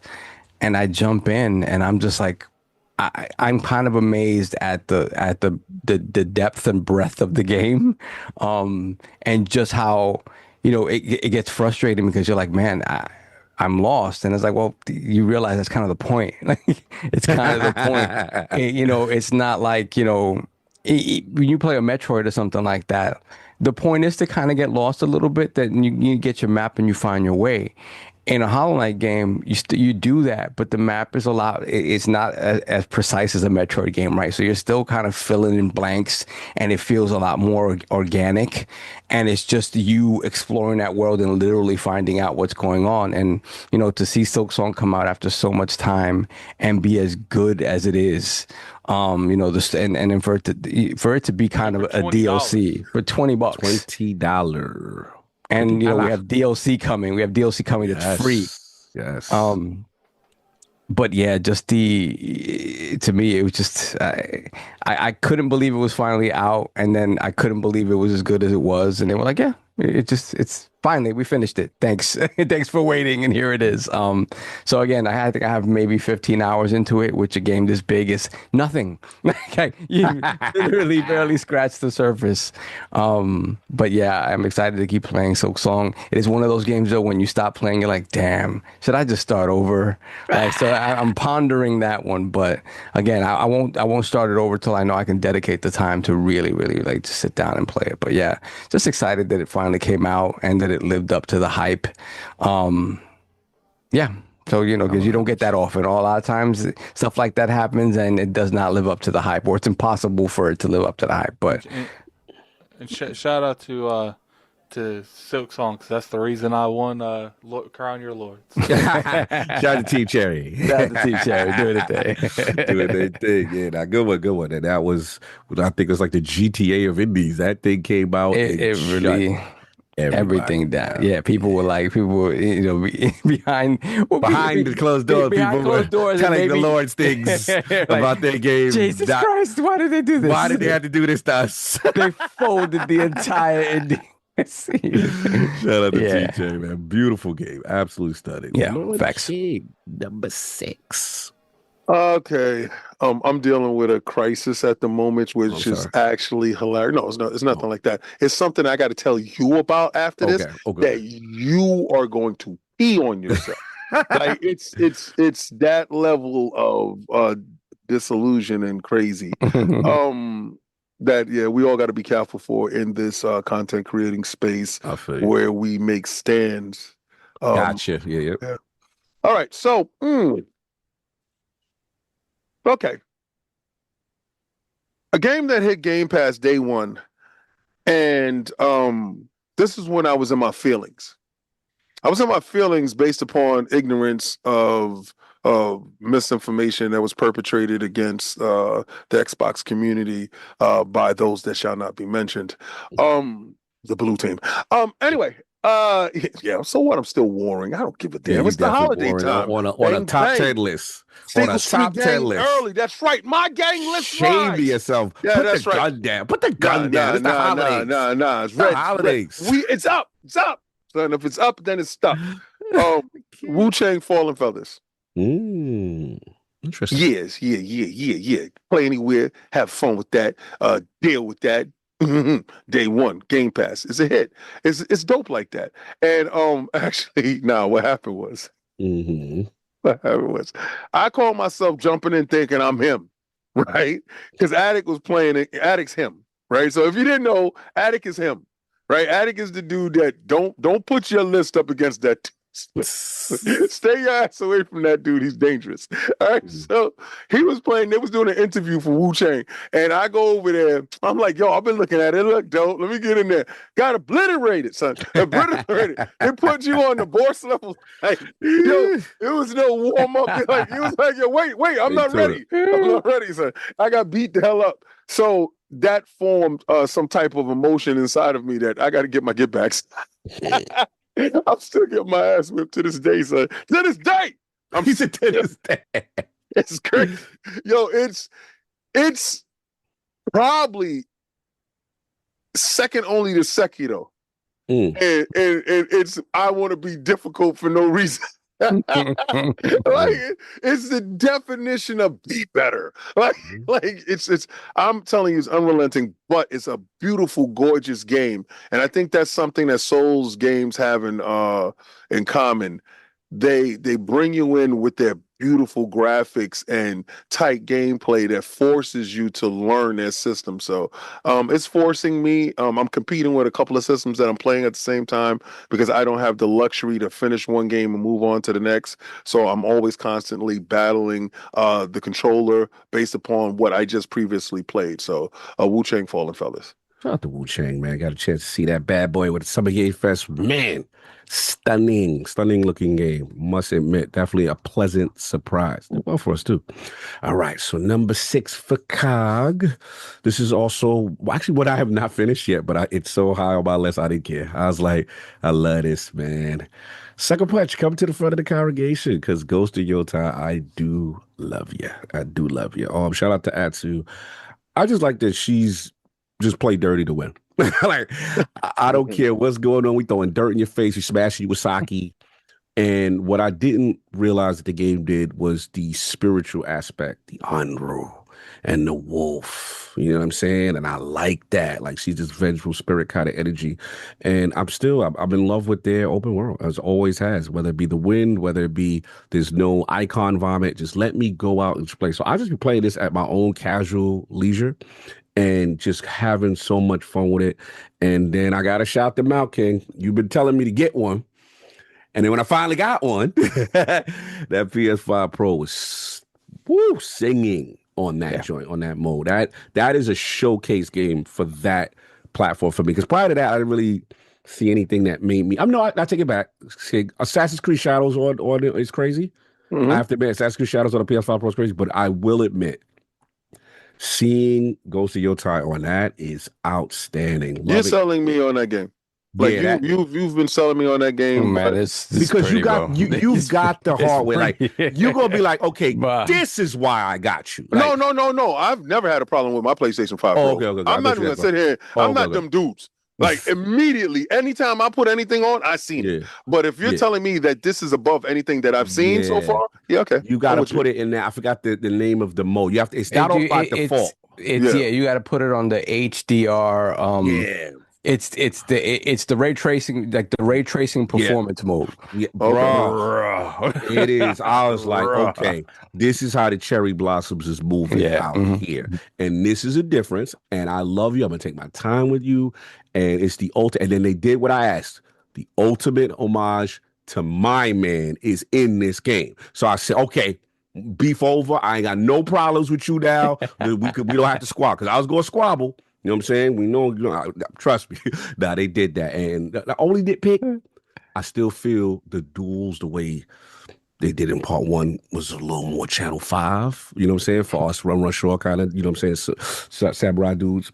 But they're still good. Don't get me wrong, they're still good. It's just, I always gonna give that up to Jim. But this is fire. Shout out to that. So let's get into the Fab 5. Now we get down to the final 5, y'all. Lord Attic, what's number 5? I'm gonna have to go the Altars. I think the Altars was a really solid foundation for a future of type of games, because like there's a lot of time management games out there, but nothing quite like the Altars. The Altars is like what I want Death Stranding to be. And without the package, we'll do it manual. Yeah, it's like resource management, but it's in a way and given to you in a way where I can. And I keep on. I didn't play Death Stranding 2, so Death Stranding 1 just put such a bad taste in my mouth. I didn't want to really grab the second one, but what I played on the Altars is what I wanted from Death Stranding 1. I like that. Shout out to you for giving it a chance. I remember you kind of went away and then you came back to it, and yeah, man, it was the exploration as well surprised me. But yeah, the base management is definitely top tier. But XCOM's hard to go of all time, but it was unique. Especially, what they call it when you preload the thing, when you build and stuff? I forgot what they call it. It's a word for it. I've never seen a game do that. And I just thought it was dope. But obviously, the Altars, we get into that. So number 5. Solve, man. We get into the Fab 5. Where you at? Silent Hill F. Silent Hill F, man. Like Silent Hill's back, man. Silent Hill's back. We get the remake of Silent Hill 2 from Bloober Team. They do a fantastic job with that. They get into remake the first one, which is very exciting. And then we get this announcement of F, man, Konami getting back in the game and doing it themselves, and making it a Japanese setting, which is like, I think for some people who are Silent Hill fans, it's like the idea of the concept of Silent Hill being universal and not necessarily it doesn't have to actually be a town. It could be a state of mind. It could be something that's kind of like overarching, right? This idea of Silent Hill and what it represents is very cool. And to see a Silent Hill game set in Japan, I guess 60s era Japan, and just kind of seeing that world come to life, seeing the story of Hinako and coming from this sort of kind of somewhat broken family, an abusive father, subservient mother, a sibling that she feels has abandoned her. It tackles all of these things in such a beautiful way, and you intersperse that with the actual horror of the game, and the beauty that how they convey that horror is as beautiful as I've ever seen a Silent Hill game do. Like it really is. it's horrifying in all the best ways possible. It's when you think about like for me, right? It's nostalgic, but obviously, I think about the original Silent Hill, and I think about the tricks that they used in order to scare you, like the fog, when you knew like you couldn't, there was popping all the way down the line, but the fog sort of made it seem like it was this. You were really exploring this place that you had no idea what was going on.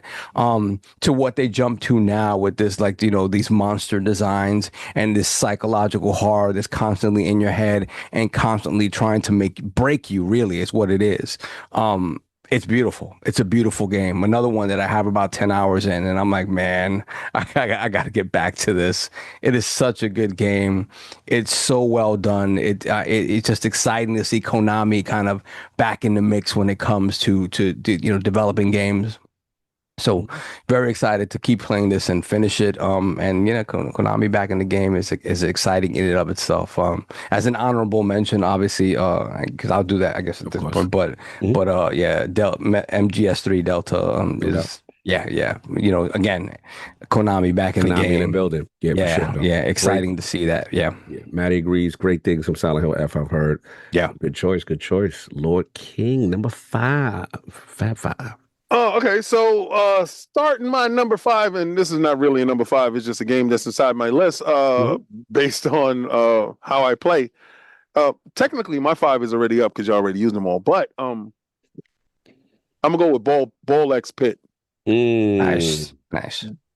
Oh, yo, it's like, okay, so when we first get like Pong, I didn't know how Pong was ever going to evolve.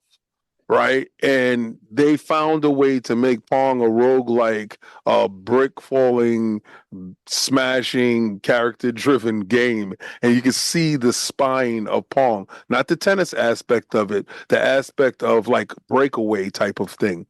Because it's a lineage of this stuff. And it's some aspects of characters that you get, like that one big guy with the shield that does the Pong feel to it. So that's why I'm like seeing the DNA in games. Every game has some DNA lineage. This game is so addictive because you go to get the characters. First, I have addictive personality where if you have multiple characters, I got to unlock them all. Right? So I'm the dude that's like, okay, what I got to do this on this board. If it was like to get Noob Saibot out of Mortal Kombat and you had to get a perfect, flawless victory and you had to execute your finish him on one board and knock him into the pit and Noob Saibot show up, I'm that dude. I'm going to not stop until I get it. So me trying to get all the characters, trying to get all the fusions, trying to unlock all the collectibles in the game is insane. And Sovereign tried to keep me away from this game. But God will always put the game that's supposed to be in your life, regardless of what Sovereign does. So yeah, that's a story for another day, not tonight, y'all. Maybe I get that at Lords After Dark because it was wicked what he did to me. I don't remember what I did, but okay. I'll tell y'all. I don't remember. No doubt. Salute to both. But yeah, I heard great things. That game's getting a lot of praise. Strong list. Number 5 for me. Obsidian is back again. Outer Worlds 2. Got to throw it up on the joint, man. Loved it. Absolutely loved it. Man, this was them returning to form. Like for the people who nitpicked and say, yo, Avowed, it was cool, but I ain't really like it wasn't an RPG that I know from them. This was a return to classic Obsidian. You want to talk about skills, you want to talk about choice and consequence, you want to talk about factions, impactful choices. Amazing. And I the thing for me where I don't think they get enough credit is the floor system. I think the floor system, not saying that it's never been done in games, I think they did in the first, but the way this was done was to me just as impactful as like a nemesis system. If you chose a certain play style, you could commit to it. And the game, I don't know how they're tracking every single aspect of minutia of how you play, but you can lean into it. You may have some negatives, drawback to it, but you can have a crazy powerful build and really just kind of just go all out in that play style. I thought the game writing was absolutely hilarious. Shout out to Auntie's Choice. Shout out to the Protectorate. Shout out to the companions. I just thought it was super dope. And it didn't take itself seriously. This game, they were poking fun at societal stuff, scientific religion stuff, over fanaticism stuff, and the radio, all that stuff, man. Yeah, highly recommend Outer Worlds 2, man. That was definitely good to see it. And they, like I said, they put out 3 joints in 1 year. And they were talking about grind like that. That's crazy. So they solidified themselves as the hardest working, most productive studios as far as I'm concerned. So number 5, Outer Worlds 2. Now we getting into that 4, man. Where we at? We're gonna spin the block, man. Change up the order. You want to spin the block now? I'm tired of how I always gotta go last, and people always taking my stuff. But how you gonna say, "Oh, you picked mine"? You picked mine while you create your list on the fly. Well, you sure I was supposed to spin the block? No, well, I purposely can't use. Well, I mean, certain stuff I'm not using based upon it was a ton of games this year. Mm-hmm. So I'm actually going through stuff like, oh yes, that what's up to Addict? Addict, you want to spin the block? You want to spin the block for the final 4 or no? No, I mean if King wants to go first. All right, King. He wants to go. What's their number 4, King? Yeah, because I ain't want nobody still doomed to Dark Ages. All right. So, what? Yeah. No, he going now. I thought he said. No, we just heard your voice. They gave me a Doom that I can really appreciate because he feels almighty. Like this is the first time I feel that Doom guy could beat Master Chief. Right. And I don't care. They on the same team, so it's still compete, right? It's they down with each other.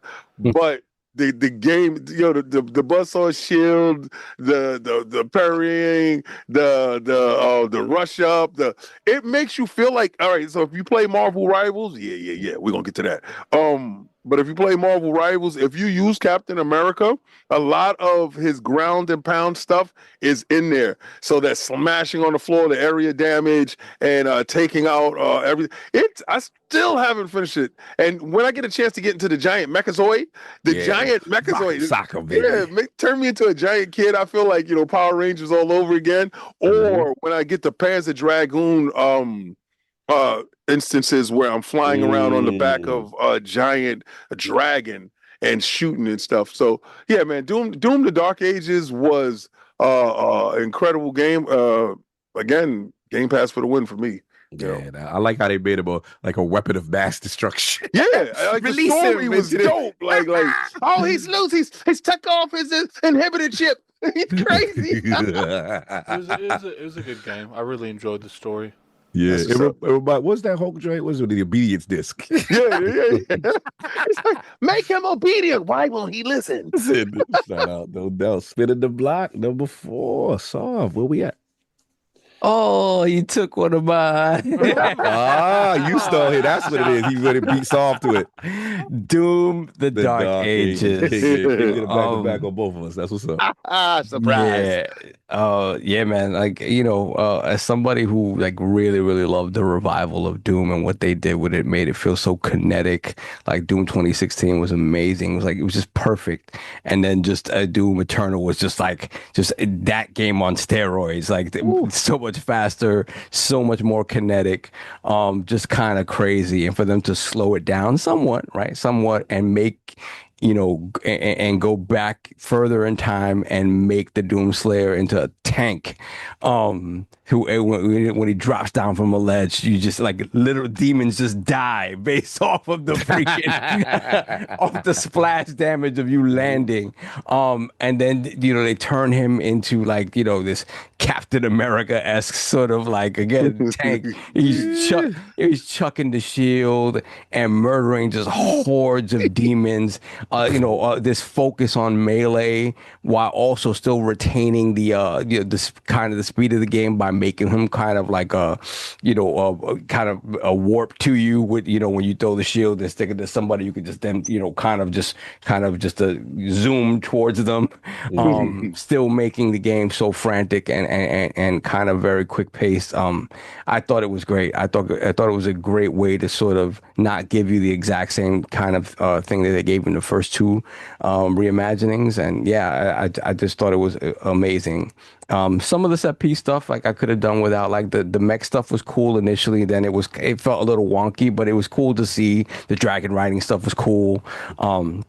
But yeah, I just really, anytime I see id Tech and these guys over there, they know what they're doing. They know what they're doing, and it's always a joy to play their game. So yeah, man, Dark Ages was a lot of fun. Super strong. I like it. I like it. Number 4, Lord Addict. So mine would be technically this game came out in December of last year, but I didn't play it till January. Okay. It was the Fantasia Neo Dimension, Ooh. and really enjoyed that game. Once again, that's like a mobile game that they put more content with and brought it over to consoles. It was actually made by the people that made Lost Odyssey and Blue Dragon. So I really enjoyed that. Has a lot of good, class systems in it. Some really strong bosses. Really good story. Really hope this studio makes more games going forward and not just stick to mobile stuff. Nice. I like these unique choices. All right, number 4. Now we're getting closer. Yeah, man. Shout out to 11-bit. This is the one I gotta go with my heart. When your game hours tell you what you was playing, I was like, yeah, I can't. It sounds wild, but it's the altars. It is the altars, man. I could not stop playing this game. This was a masterful game and very unique. Like 3 different phases. You got your base building, you got your outside planet exploration in the looks like it was going to be Death Stranding like, but you kind of doing materials and I'm like, okay, they ain't gonna have no combat, but then as you get later, there is a form of combat with the scanner and stuff like that and the anomalies. And I thought that was dope. But the key is the whole alters aspect, making multiple copies of yourself, basically breaking your life down in a timeline. Like, okay, if me and King ain't do this, we would have been this. You know what I'm saying? You know what I'm saying? Like, yo, you what, scientist king? You what, engineer king? Like, it's just and to see how dope it was written and then visually shown in like this descriptive path, and you could just see the multiverse of which way you picked, and then picking a version of yourself that you need to survive on a planet. You like, yo, we need this skill set. We need a scientist. We need a doctor. We need like all this stuff. Super dope. The morality aspect of the game was crazy dope. But I think what copped it off was Alex Jordan's performance. I've never seen a voice actor play 11 distinct people, all sounding different, all original. Him not being nominated for anything, people should get their head examined. They clearly did not play the game. So I was like, there is a couple incidences where that's done, but it's not done very often. I know the person that did the South Park stuff, he plays like 8 or 9 of the voices, and like they sound completely different. But it's definitely something that's not done every year at all. It reminds me of, see, we grew up with the Bugs Bunny, Daffy Duck. There was a guy named Mel Blanc, and he was a guy that did the voices for all these iconic characters. We grew up, these cartoon characters, the Elmer Fuds and the, you know what I'm saying? And to see that person change on the fly, the game is so dope. There's a part in the middle of the game where they do a guitar song with all the versions of himself singing. It's insane. But anyway, long story short, the game is dope. Multiple endings, multiple playthroughs, and the fact that you can't get all the altars in one playthrough, I got to get back. He's got to update right now. The altars, that's my number 4, y'all. It was sick, man. Love that game. All right, now we're getting into the three musketeers, the fight. We're getting hot in here. Lord King spinning the block once again. Where we at to number 3? Marvel Cosmic Invasion.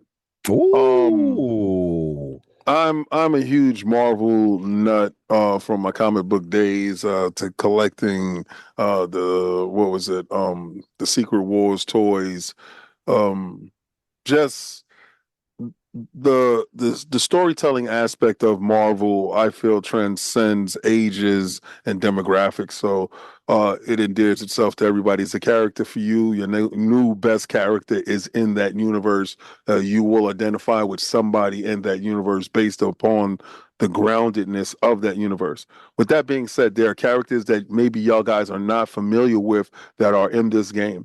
I love titles that take the bold decision of saying that we're going to start off a level with a character you may not be familiar with, and we're going to stand on our writing and what this game could bring to you as far as a fan of this genre. The genre is side-scrolling beat 'em ups, which have made a resurgence, and this is the culmination of their hard work crafted into a license-driven bubble that is sure to take this title further than even the Ninja Turtles title, which I felt was probably their apex in delivering side-scrolling beat 'em ups. I'm eagerly anticipating what they do next. I'm at the last level of the game, but based upon how I told you I have a compulsive disorder where I have to level up each and every last character for some stupid reason, I go back to the beginning. Once I get a new character, I started all over again to level him up to where I have to level 10. Level 10 is the limit The max, to get all the perks and stuff per character. And it's based upon that beastiness that's forcing me to do it. Each character is dope, and I can't wait to see the rest of the roster fill out. Yeah, no, they did that, and yeah, Shaw was a tribute, and Yeah. I can't front. I think they surpassed Shredder's Revenge. That everybody unique with their own abilities and like it's sick. Yeah, definitely a good strong choice for number 3. Lord Sov, here we go. The top 3. Ghost of Yote. What? Overshadows? I told you. I was a new man. I was coming into this game. I was not gonna, burden this game with the biases of the past. I wanted to go into the game, just to, free and clear and have it stand. It is well documented my issues with Ghost of Tsushima.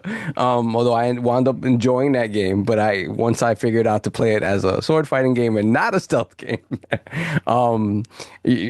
my dislike of Jinsekai has also been well documented. So we'll move on from that. But I really enjoy Atsu as a character. The first time I saw a trailer for Ghost of Yote, I was like, oh yeah, this is Kill Bill. I love Kill Bill. I love Kill Bill. So the idea of, transplanting that, well-worn idea to a game with a female protagonist, I was all in from the very beginning. It's just a matter of, gameplay and stuff like that. And I think some of the changes, I think Cog alluded to this, some of the changes they made where it's like it's less stance heavy and it's more about, which weapons counter certain weapons. It does feel a little less Channel 5 in that regard because it's like your stances are just, you just hold your ground with what you're best at. And, although there are certain moves and weapons that counter other weapons better. This is really more focused on that as opposed to a stance type of thing. But I think it works well for the game. I think it works well for Atsu as a character. As we talked about it before, the game is just absolutely beautiful, especially on a PS5 Pro. When you see the weather effects, when you see the aurora borealis, and the in the night sky. I don't know how many damn pictures I've taken in this game. Yeah, so and just the fact that you can really appreciate the open world feeling organic. I always thought the wind mechanic, even from the first one, was very cool as a different way of navigating the world. It allows you to kind of be in there in the world without necessarily paying so much attention to the UI. I kind of felt that the side missions, although after a while you play for a while, they do get a little bit better. But I like the side characters that you meet. They do feel more varied than in the first game. I really, really enjoy this game. Again, I only have I would say maybe 15 hours in. But yeah, enjoying Atsu's story, enjoying the bounties and stuff like that. Great game. And again, playing it, not worrying about the stealth stuff and just going into encampments and being like, come on, let's go. Let's fight. Let's get it. Let's get it. Makes it that much more difficult, that much more exciting to play. So yeah, Yote number 3 for me. Wow, big surprise. Yeah, and I love how well done. Sucker punch. It felt a little more lived in. Like you got the horses, and then sometimes my God, to see the horses. Oh my God. And then what I like the traveling merchants or traveling groups, and you could just run into anything, could pop off. It felt like, I'm saying, with certain situations. I think of like Red Dead 2, and Red Dead 2 feels like, you have those scenes that are just so beautiful and feel very grounded and real. This feels dreamlike in a lot of ways. The colors and everything everything is a little bit exaggerated, but it works for the game, and it just the colors pop, the HDR is insane. Like man, like, it really is just a beautiful, beautiful game. I like it. I like it. So now, Lord Attic number 3. Was muted. I would have to say Final Fantasy Tactics. Another game that won you. Crown your Lord. Yeah, that was definitely one of my most hyped moments this year. It also, showed me that I will never be beating a game for COG ever again. So, really enjoyed what I played of it. It was a fantastic time. Even though that they took some of the content out that was out with the PSP re-release, and I really hope that they put that back in as like a free DLC. I think they did a really good job with the game, and it sold well, won an award at the Video Game Awards. So hopefully, that leads to maybe a prequel or something with it. Oh no, it's a great choice. Some of the best voice acting I have seen in a turn-based game, and just a game in general. That voice acting is crazy, and I see the challenges and all that stuff. And yes, Attic is correct. He could come for me on this, but I did try, but I didn't download the game correctly on the plane, and thus they didn't let me launch the game when I was trying to play it on our flight in Japan. So it's not all my fault, but anyway. Shout out to Tactics, man. They did that. All right, number 3, no surprise. Ben Fakay, come to the front of the congregation. You did that, sir. You gave tears of joy, grown man tears. Shinobi was back in the biggest way. And as a person who loves very hard, I was very nervous with this game coming in because I didn't know what approach he was going to take. And Solve, as you would say, like the painterly art style, his art just jumps off the page. It's just, to me, I'm just going to say he's the best as far as artists in the game right now, as far as like penciler, whatever you want to call that term in comic books, King, when it comes to putting something to the page and making it jump off the screen, he is that. And that's what Shinobi Art of Vengeance is. And again, complete homage, complete love letter to the source material. The fact he gave Joe Masashi any form of a narrative and had the nerve to be like, oh no, it's actually a dope little Metrovania and platformer on the side that has the nerve to have different skill trees. And bro, when y'all was talking about the counter stuff, I didn't even know about the counter stuff until Soft told me about the moon stance with the counter. And I'm like, man. And then for me as a person, King knows, like, helped me have the original Arcade Shinobi in my house, and then to see, bosses return from as old as that game, you know what I'm saying? And then take the best aspects of Revenge Shinobi, the best aspects of Shinobi 3. This is just a love letter. This is amazing. And we got more DLC and more content, bosses and stuff coming. For the people who want to do the difficult stuff like Attic, you had the rifts, you had all these unlocks, all these things. Man, this wasn't on my bingo card for Shinobi to be back in full effect. And yeah, hats off to Ben Fakay. We met him in Tokyo, and we got a chance to build with the man, and I had to pay homage. When you meet your legends, you got to pay homage. He did that. He's a Sega kid through and through. He's a cool dude. Oh, the coolest, man. Coolest. And I was happy because I didn't think they would get anything in this type of year. I was just happy they got a nomination. So enough people It played sucks that it I wasn't. Yeah. No. And I feel like besides just the action part, they should have gotten an art direction nomination. You know what I'm saying? Like, I'm just, because this is from Streets of Rage, baby. This is from Wonder Boy. Like, he does this when it comes to the penciler or whatever that term that he is. Yeah. He's the best in my opinion when it comes to the 2D aspect. Yeah. He's unmatched. Shout out to Shinobi Oliver. That did that, man. All right. Dynamic duo time. Final 2. Lord King, what's number 2?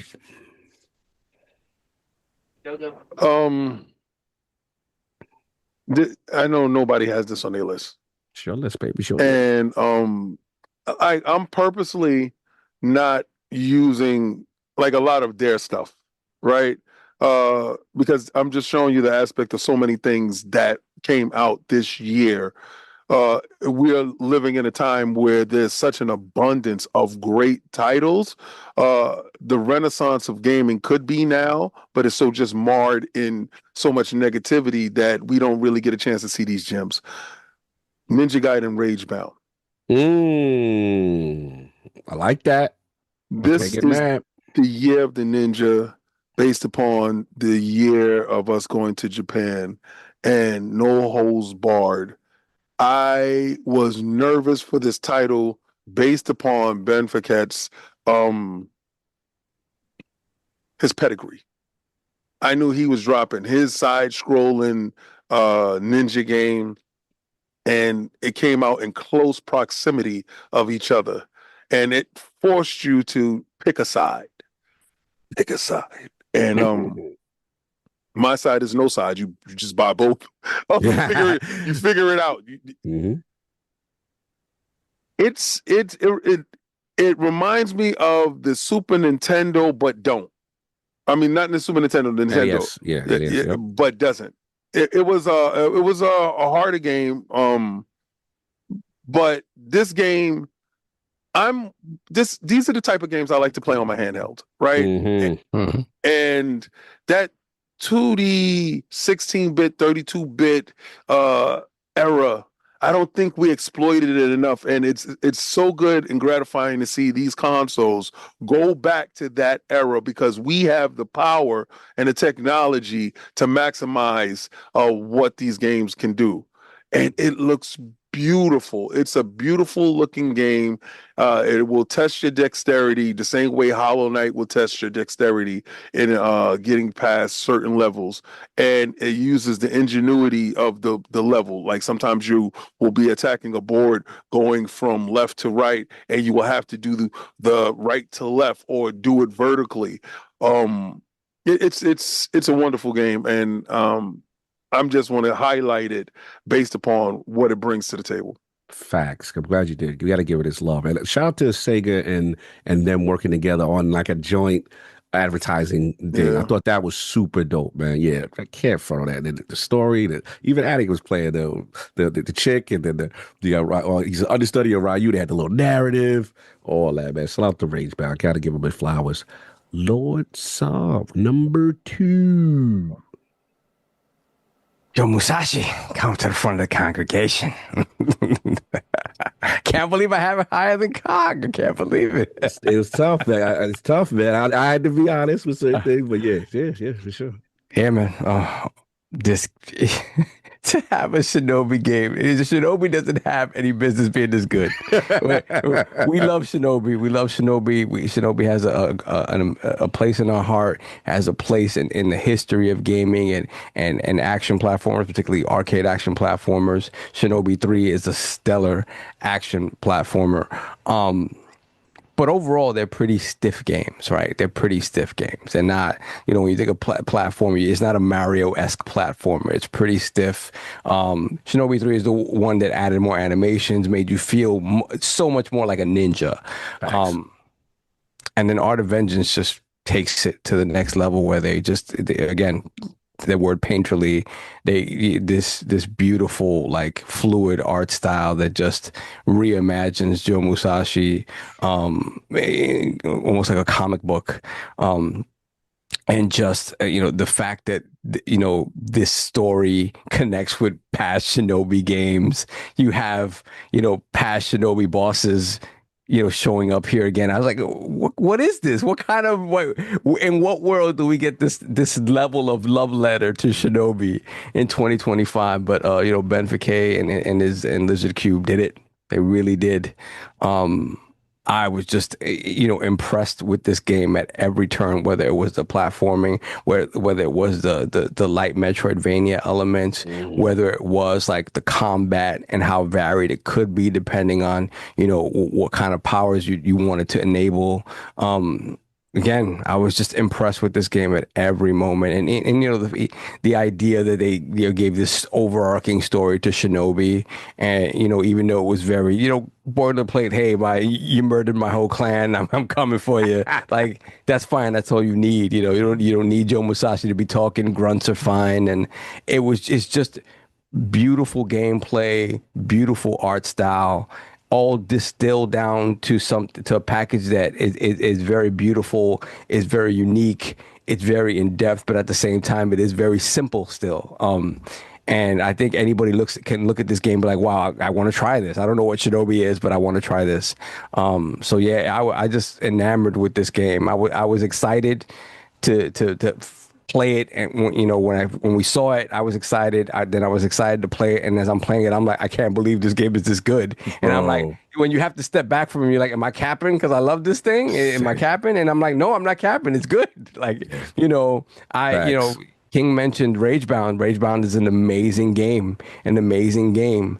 And I will get back to that. That's one of my honorable mentions. But man, when I think about comparing it to Shinobi and how Shinobi came back, it's kind of night and day for me, man. And it's not to take anything away from Rangebound, but you know, the glow up that Shinobi got is just next level, man. So yeah, shout out to Ben Fikay, the team at Lizard Cube. But Art of Vengeance, man, my #2 game of the year. Ooh, we love it. We love. You know what Yeah. it hit for me? What Addict liked it. I got Yeah, emotional. that's one of those things like, oh, whoa. I got emotional. I got emotional because I was like, I know I love this too much. Yeah. I'm not. My judgment is going to be clouded on some level.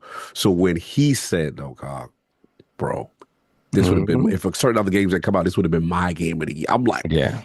That's I crazy. felt like a It's proud crazy. parent. I felt like a proud parent. I was like, we done raised this boy right. I'm like, this is good.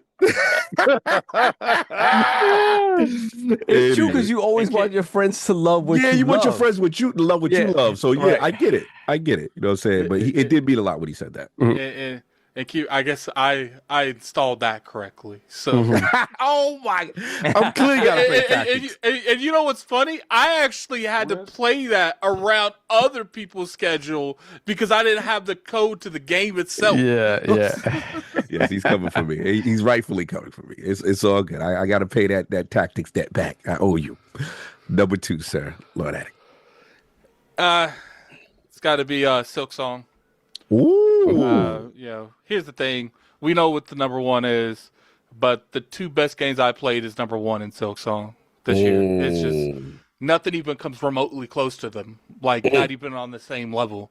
Like these two games are so far ahead of the bunch that like they looking back and they don't see them. You know, like when you lap people in Mario Kart, Yeah. that's how far ahead these games. Like Silk's on everything.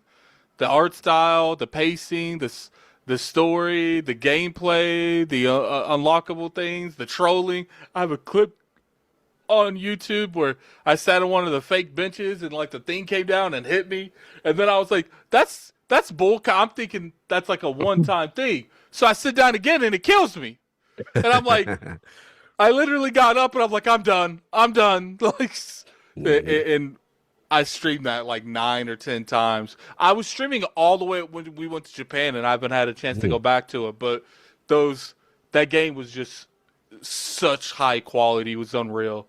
That every penny that the developers can ooze out of that game, they deserve. Shout out to Team Cherry, man. Wow, what a release. What a release. Careful on that Hollow Knight, man.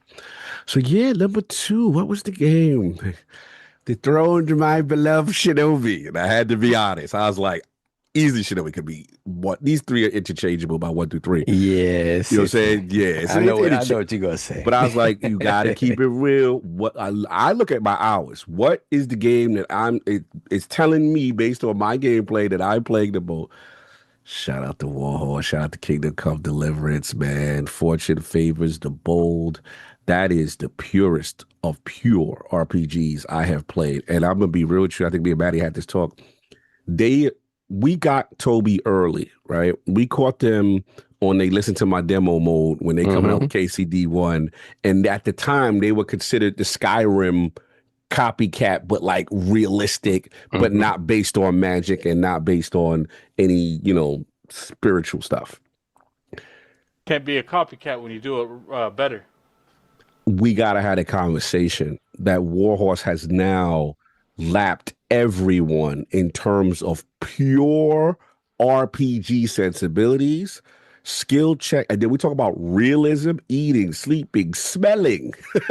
Yo, you murdered, so you got blood on your clothes. What are you doing in the town? What's up? You know what I'm saying? Like Tainted Grail did all that too, but the amount of quality that Kingdom Come Deliverance did it is just completely on another level compared to them. 100%. And the thing when I knew, it reminded me when I saw that cry engine, I said, damn, That's why I liked it, that Rise of the... It's something about that Crytek. I'm mad at the developers. I don't know why y'all not using this engine. Like, it is insane. It's difficult. It's a It difficult got to engine. be difficult because Yeah. they're using a custom version of an older one, according to Tony. So it's got to be difficult to develop for. But whatever they did, what they custom, the thing when I knew they next level, most games when they talk, the enunciation on the speech, this almost feels like 1-to-1. Then I knew they was real. They're the only game I really see do group conversations with like 5-6 people, and it's and then all I'm like, yo, this is a performance. On a graphical level, I'm not used to seeing that. Then you got the horseback riding. Then you got the game is so real. If you get to a midpoint in the game, if you do something, the game could end right there because you could take somebody out and just go for it all.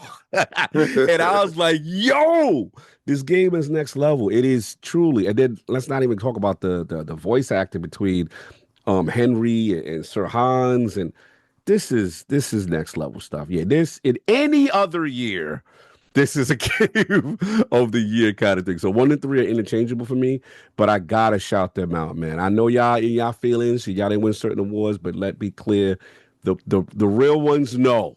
Kingdom Come Deliverance 2 is one of those, man. Shout out to them on Warhorse, man. That was a fantastic game. So yeah, I got that. King spinning the block. It is time. Numero uno. Again, for your list, doesn't have to mean number one, but wherever this is on your list. Okay, he's holding Spider-Man. I don't think Spider-Man dropped this year, but okay, we're going to see what's going on here. What is number one game for you? I would be an absolute fraud if I didn't say my most played game of this year isn't a game that the dopamine hit is crazy.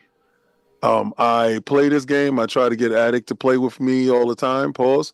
I purposely... one of the reasons I had to stay away from it is I finally got off that Destiny ship, and I was not letting another game. The crack, it's too much, bro. It just wasn't happening. I don't want to have. I don't want to be married or have a mistress. I want to be single. Like, I'm sorry. I like to be hitched. But she wants you. She wants you. Yeah. So this knocked out Elden Ring Night Reign. That's my honorable mention. But okay. Marvel Rivals. For a free game, I've spent so much money. y'all know what y'all doing, I got them Emma Frost skins. Got that. They make waifus something to see. And husband fools, I think if that's a thing, man fools, whatever the hell. The essence of your character is on full display when you play it. And if you are a person that masters a certain character, the level of freedom that you have in the ecstasy of winning or the agony of defeat is available to you. There are times where getting a wipeout of another team and you're the last man standing holding it down till your team can get back to support you. There's no other feeling in gaming that I feel right now gives you that feel. Getting jumped by a team and holding off and you holding the line. I'm gonna tell you, I can jump in like let's say wifey's cooking. I got like 15 minutes. Yeah. You can do a quick bustle. I can hope that I can get it done in 15 minutes, and I'll fight my way through it. But Squirrel Girl and a lot of these characters got me lit. And I'm dressing my characters up. So yeah, you're gonna see my characters with the bedazzled on them. I'm definitely doing that, and they know me. I don't know what they're doing, but new skins pop up daily, B. And the way they price the system, you never have enough. Like you never have enough money. You just short enough, yeah. So you got to buy another big package of lettuce, and then when you do, then you have extra money, but it's never enough for another one. So you this constant loop of getting your cash but giving you value. And the team is dope. Yes. We sat down with the team. Go to our lordsofgaming.net review of the beta that we did get a chance to play and the video that we did do with the interview. Go check that out, please, because I think NetEase needs that highlight on this game, because I want this game to stay around. So yeah, it bumped out Fortnite, it bumped out Elden Ring, it bumped out a lot of games, and it's my number one. Shout out to Mo Rouse. That doesn't get their flowers. We do it when we saw it. NetEase together with them, and then obviously the interview and the consistent content drop. Man, they are not playing. So yeah, I knew that was coming, and it well deserved, because that's a king game. That's a king for sure. Lord Sovereign, this is it. The spot. Who got the top spot for you, or maybe just in general? The Kong. What? The Kong got the spot for me. Banana. Flag on the field. Flag on the field. Ooh, Banana. Attic is upset because a certain game ain't get listed. It didn't get One listed 'cause acceptable answer. I didn't play enough. I don't want to do that. So it may change when I play more. So I ain't frauded. There's two games that I haven't mentioned. I respect that though. You went with your list. It's your list. We'll talk about honorable mentions. Yes. But yeah, man, I was so excited when I first saw Bonanza announced. I was like, finally, we get a Donkey Kong game. And then we didn't know who was making it until kind of the very end, right before launch. And then it was like, oh, it's the Odyssey team. It's like, oh, okay. So now expectations were a little bit different. And man, as soon as I got that game in my hands, man, I was like, wow, they really did it. To me, what they do best is kind of take a character and say, okay, what makes this character tick? What makes this character who it is? And they approach Donkey Kong from a direction that you never really approached Donkey Kong before, like in terms of being this kind of destructible tank of a character that still has this lovable personality, kind of goofy and stuff like that. And interspersing that with platforming, obviously platforming that isn't as robust as a Mario game at all, but which is what I would hope for a sequel in this game. But the idea of basically everything in this game being destructible, the idea of the different biomes that you get to explore, with Donkey Kong and Pauline, the transformations that give you different powers and stuff like that. They really took Donkey Kong and said, we need to give this character a tried and true 3D platformer that isn't just a collectathon, that isn't just kind of a reskin of a Mario game or a Banjo game or something like that. It's its own thing. And I love the fact that now Donkey Kong has this individual identity. I definitely, like I said before, I definitely would want more complex platforming that I expect from, a gorilla, right? In the next game. But I think this start is absolutely amazing. And I was smiling cheek to cheek every moment that I played this game. It would just brought the kid out in me. Like, I was like, oh, well, they really took this character and brought him back in a way that was just super exciting for me. Like, it really... It should have been the killer app. It should have been the game that launched with the system instead of Mario Kart. But again, I'm just glad that they're giving more Donkey Kong his just desserts. So my number one. All right, let's go, man. I'm impressed with you on that. You stood on business. I respect that. Man, hating. This man, he want to get his balls off. I'm hating on the field, not the ball, not even in the bleachers. I'm hating in the field. Look, man, Nintendo gang, man, they're happy with that one, man. Gang. For sure. But no, Attica got to wait for us. All right, so we give Attica a couple. I'll give some more balls for Bonanza. Let's Attic's ready. Okay. You good? No, I'm good. I'm done. No, okay. I just want to make sure Attic's ready. Attic's. Yeah, before I get to his number one. Give me 2 minutes. All right, cool. Okay. So I got you. So look, we'll give you a little more bloviation. So, the thing is, some people have thought it may have been like let's say a tech demo. You know what I'm saying? But like about destructibility, what to you? Because again, I didn't really got a chance to get busy with it. So like, what separates it?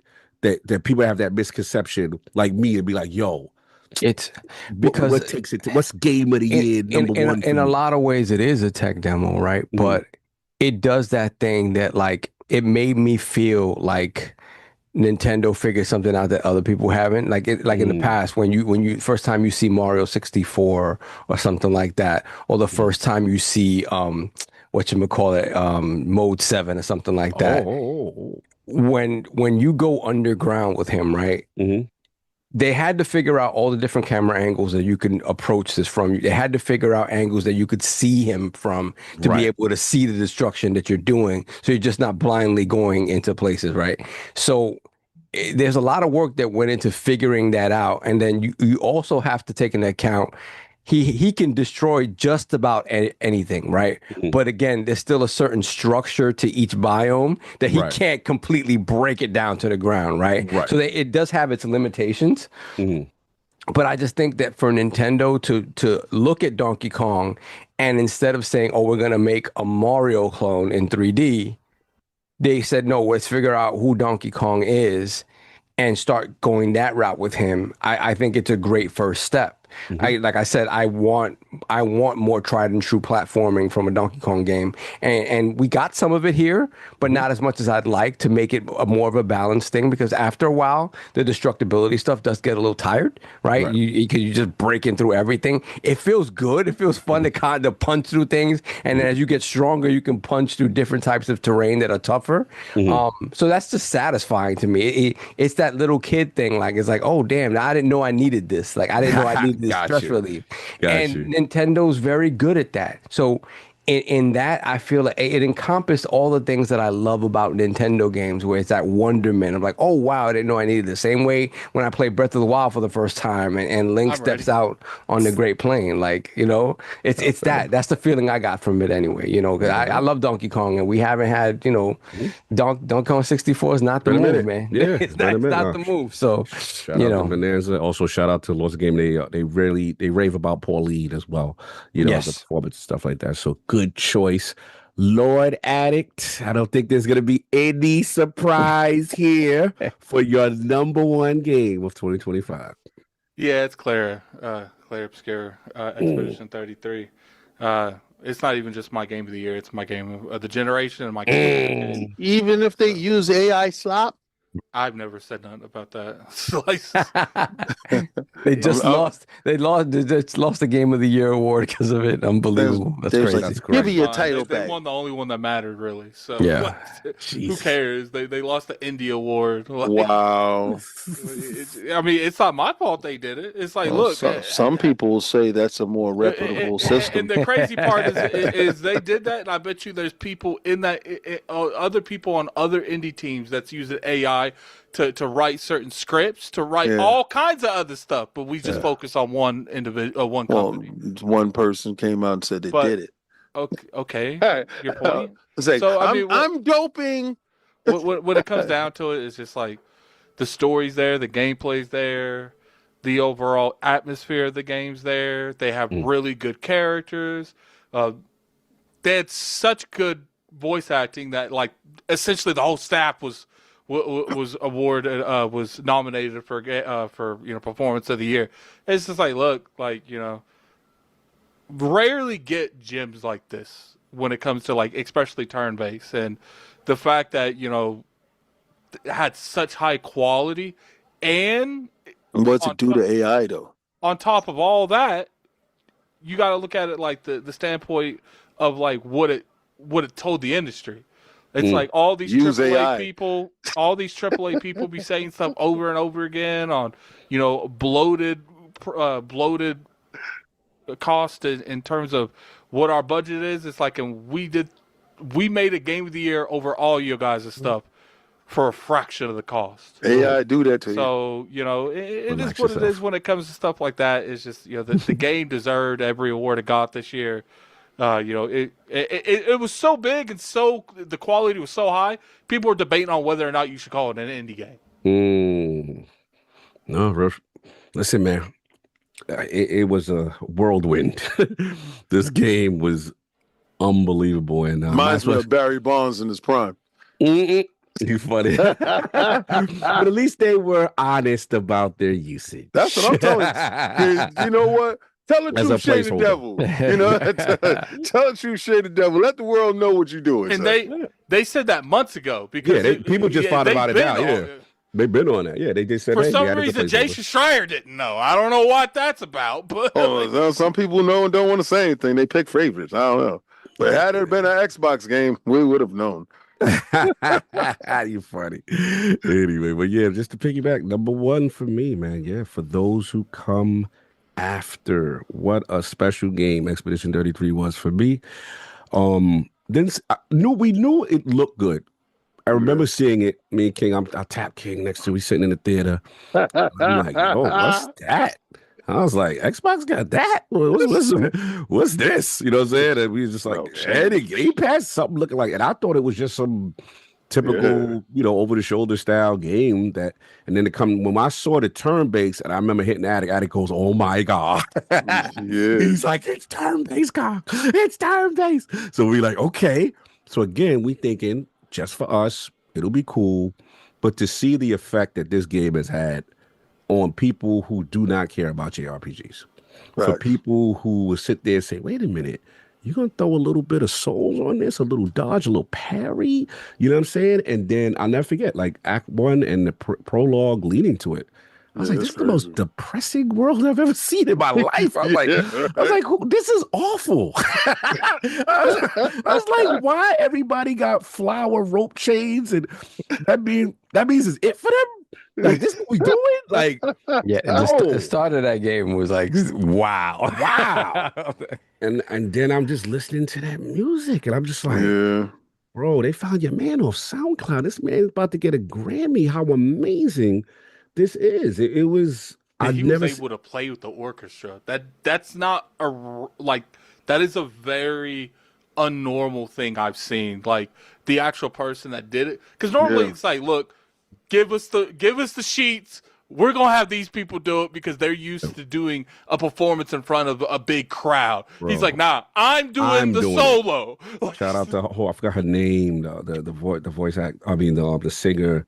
But I know Lorian to start. He's made a name for himself. That he's going to be in the history books for what he's done for this game. This game would not be what it is without that sound, without that music, without that art style. And like Attic said, the team that Sanford put together was the ex-Ubisoft guys coming together, make a game where he gave homage to the Final Fantasy. Ubisoft, seeing someone that probably pitched this game in some way, shape, or fashion to them, and just like the let's know we want to go share things, and it's like to see someone leave your company, make another company, and outdo your Assassin's Creed with their own first game.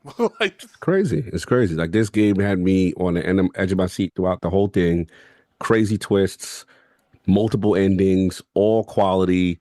And then I really respect it. It's a game also about escapism and what could happen. And on some levels, I understand for certain. Shout out to Mayel. Certain people I understand, but this was a very powerful game. Salute to them. Again, tremendous year. Any one of these games that we all listen, all worthy. That's how stacked the year was. But that is the conclusion of the top games by the lords of 2025. Just real quick before you wrap, I did want to ask y'all this one shot around the horn. We're gonna spin the block back to Attic. What is the game you're most excited for 2026? I gotta know.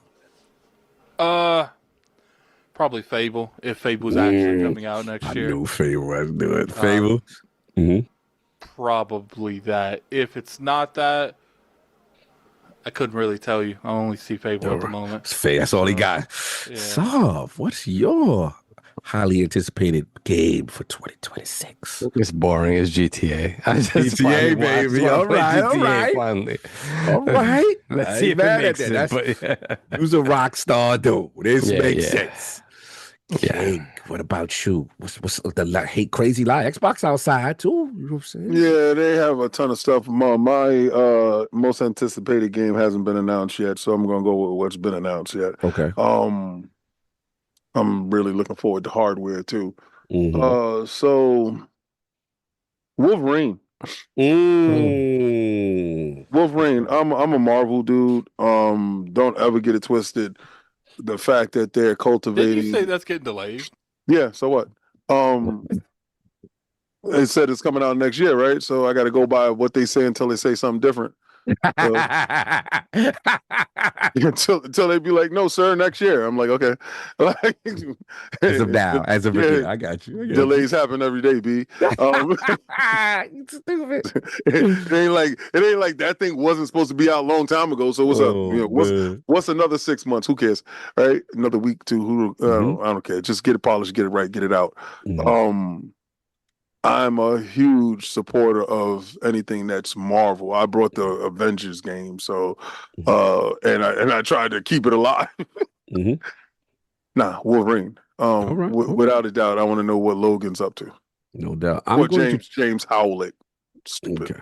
I like that. I like that. Now we got to see what Insomniac going to do with that. Now we ain't swinging around. Now we getting brutal. And I like the motorcycle joint. Look crazy. Yeah, that's what's up. For me, I'm going to cheat because the game I want is technically not announced in 2026 yet, but they've been alluding, which is Clockwork Revolution. I want Right. to see what NXL do. But technically, since I got to play by the rules, and we got to disqualify that for right now. I'm gonna be real with you. I am very curious about Gears E-Day. I'm Mm-hmm. very curious because as a person who loves Gears, I felt it's been on a little bit of this slight decline. Not that it's whack. It's just Yeah, been as on a soon little as it bit. started that feminist agenda, yeah. Relax yourself. And what I will say I is, ain't gonna take a highly testosterone driven game then do anyway. look, to your point, I am a fan of the Marcus and Dom story. And Mm-hmm. to me, anything getting us back to Like that. everybody else, but go ahead. Right. But also it's more than just the male testosterone thing. To me, it's Gears 1 represented actually a Toxic little bit of masculinity. horror. Shut up. It actually represented horror. Remember the krill? Remember being scared? Remember the Yeah, berserker? You yeah. can't kill it. Remember Like, the guys running out with armor on, shooting this and taking care of whatever he was doing? Yeah, yeah. I yeah. love all of But that. but The even guys when the doing it. testosterone was going on, as it kept on going, I would say like 4, right? I wasn't Yo, really you know I'm gonna feeling. get clipped for this, right? Yeah, you get it. You all in the all outside of the They're like, matrix. cancel his ass! Cancel him! Look, respect. All I want is those two. And as me and Attic, we are Gears Tactics fans. And if Yeah. there's any way, if they go far enough back, I get a little Gabe Diaz. You know what I'm saying? That was my man too, and that story. So I want to see what they do, man. Cole, and they literally put in the game one, yo, we're outside. See us in 2026. Okay. Now you got to step up your gameplay mechanics because let's be real, you know who outside kind of rocking them 40, the Warhammer 40K dudes. Yeah, they It was ridiculous. outside. So Gears to me I want to see what you got. I want to see what you got. So shout out to Coalition.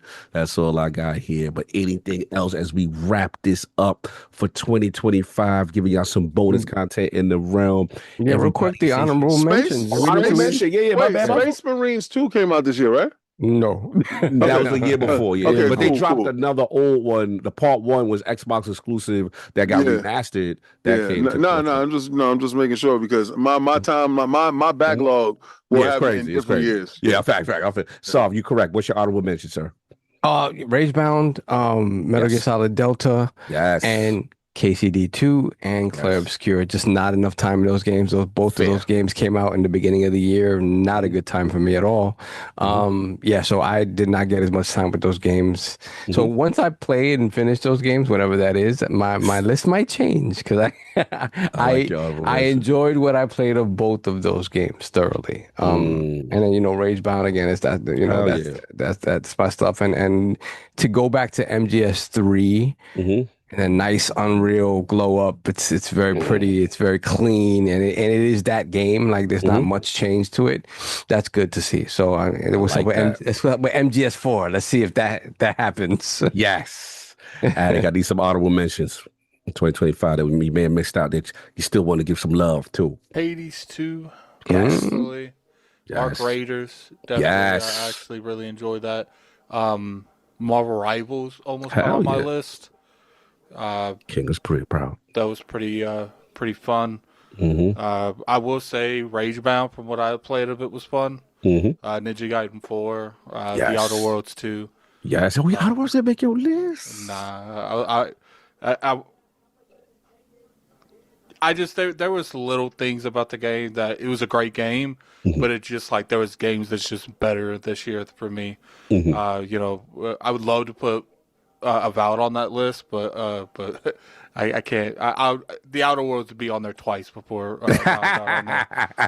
because even though I enjoyed my time with the Outer Worlds too, like the RPG mechanics just was not there to me, and it's an RPG, so but it was a great game. It's just not there's a Not lot higher more than the better others games for you. than the other ones.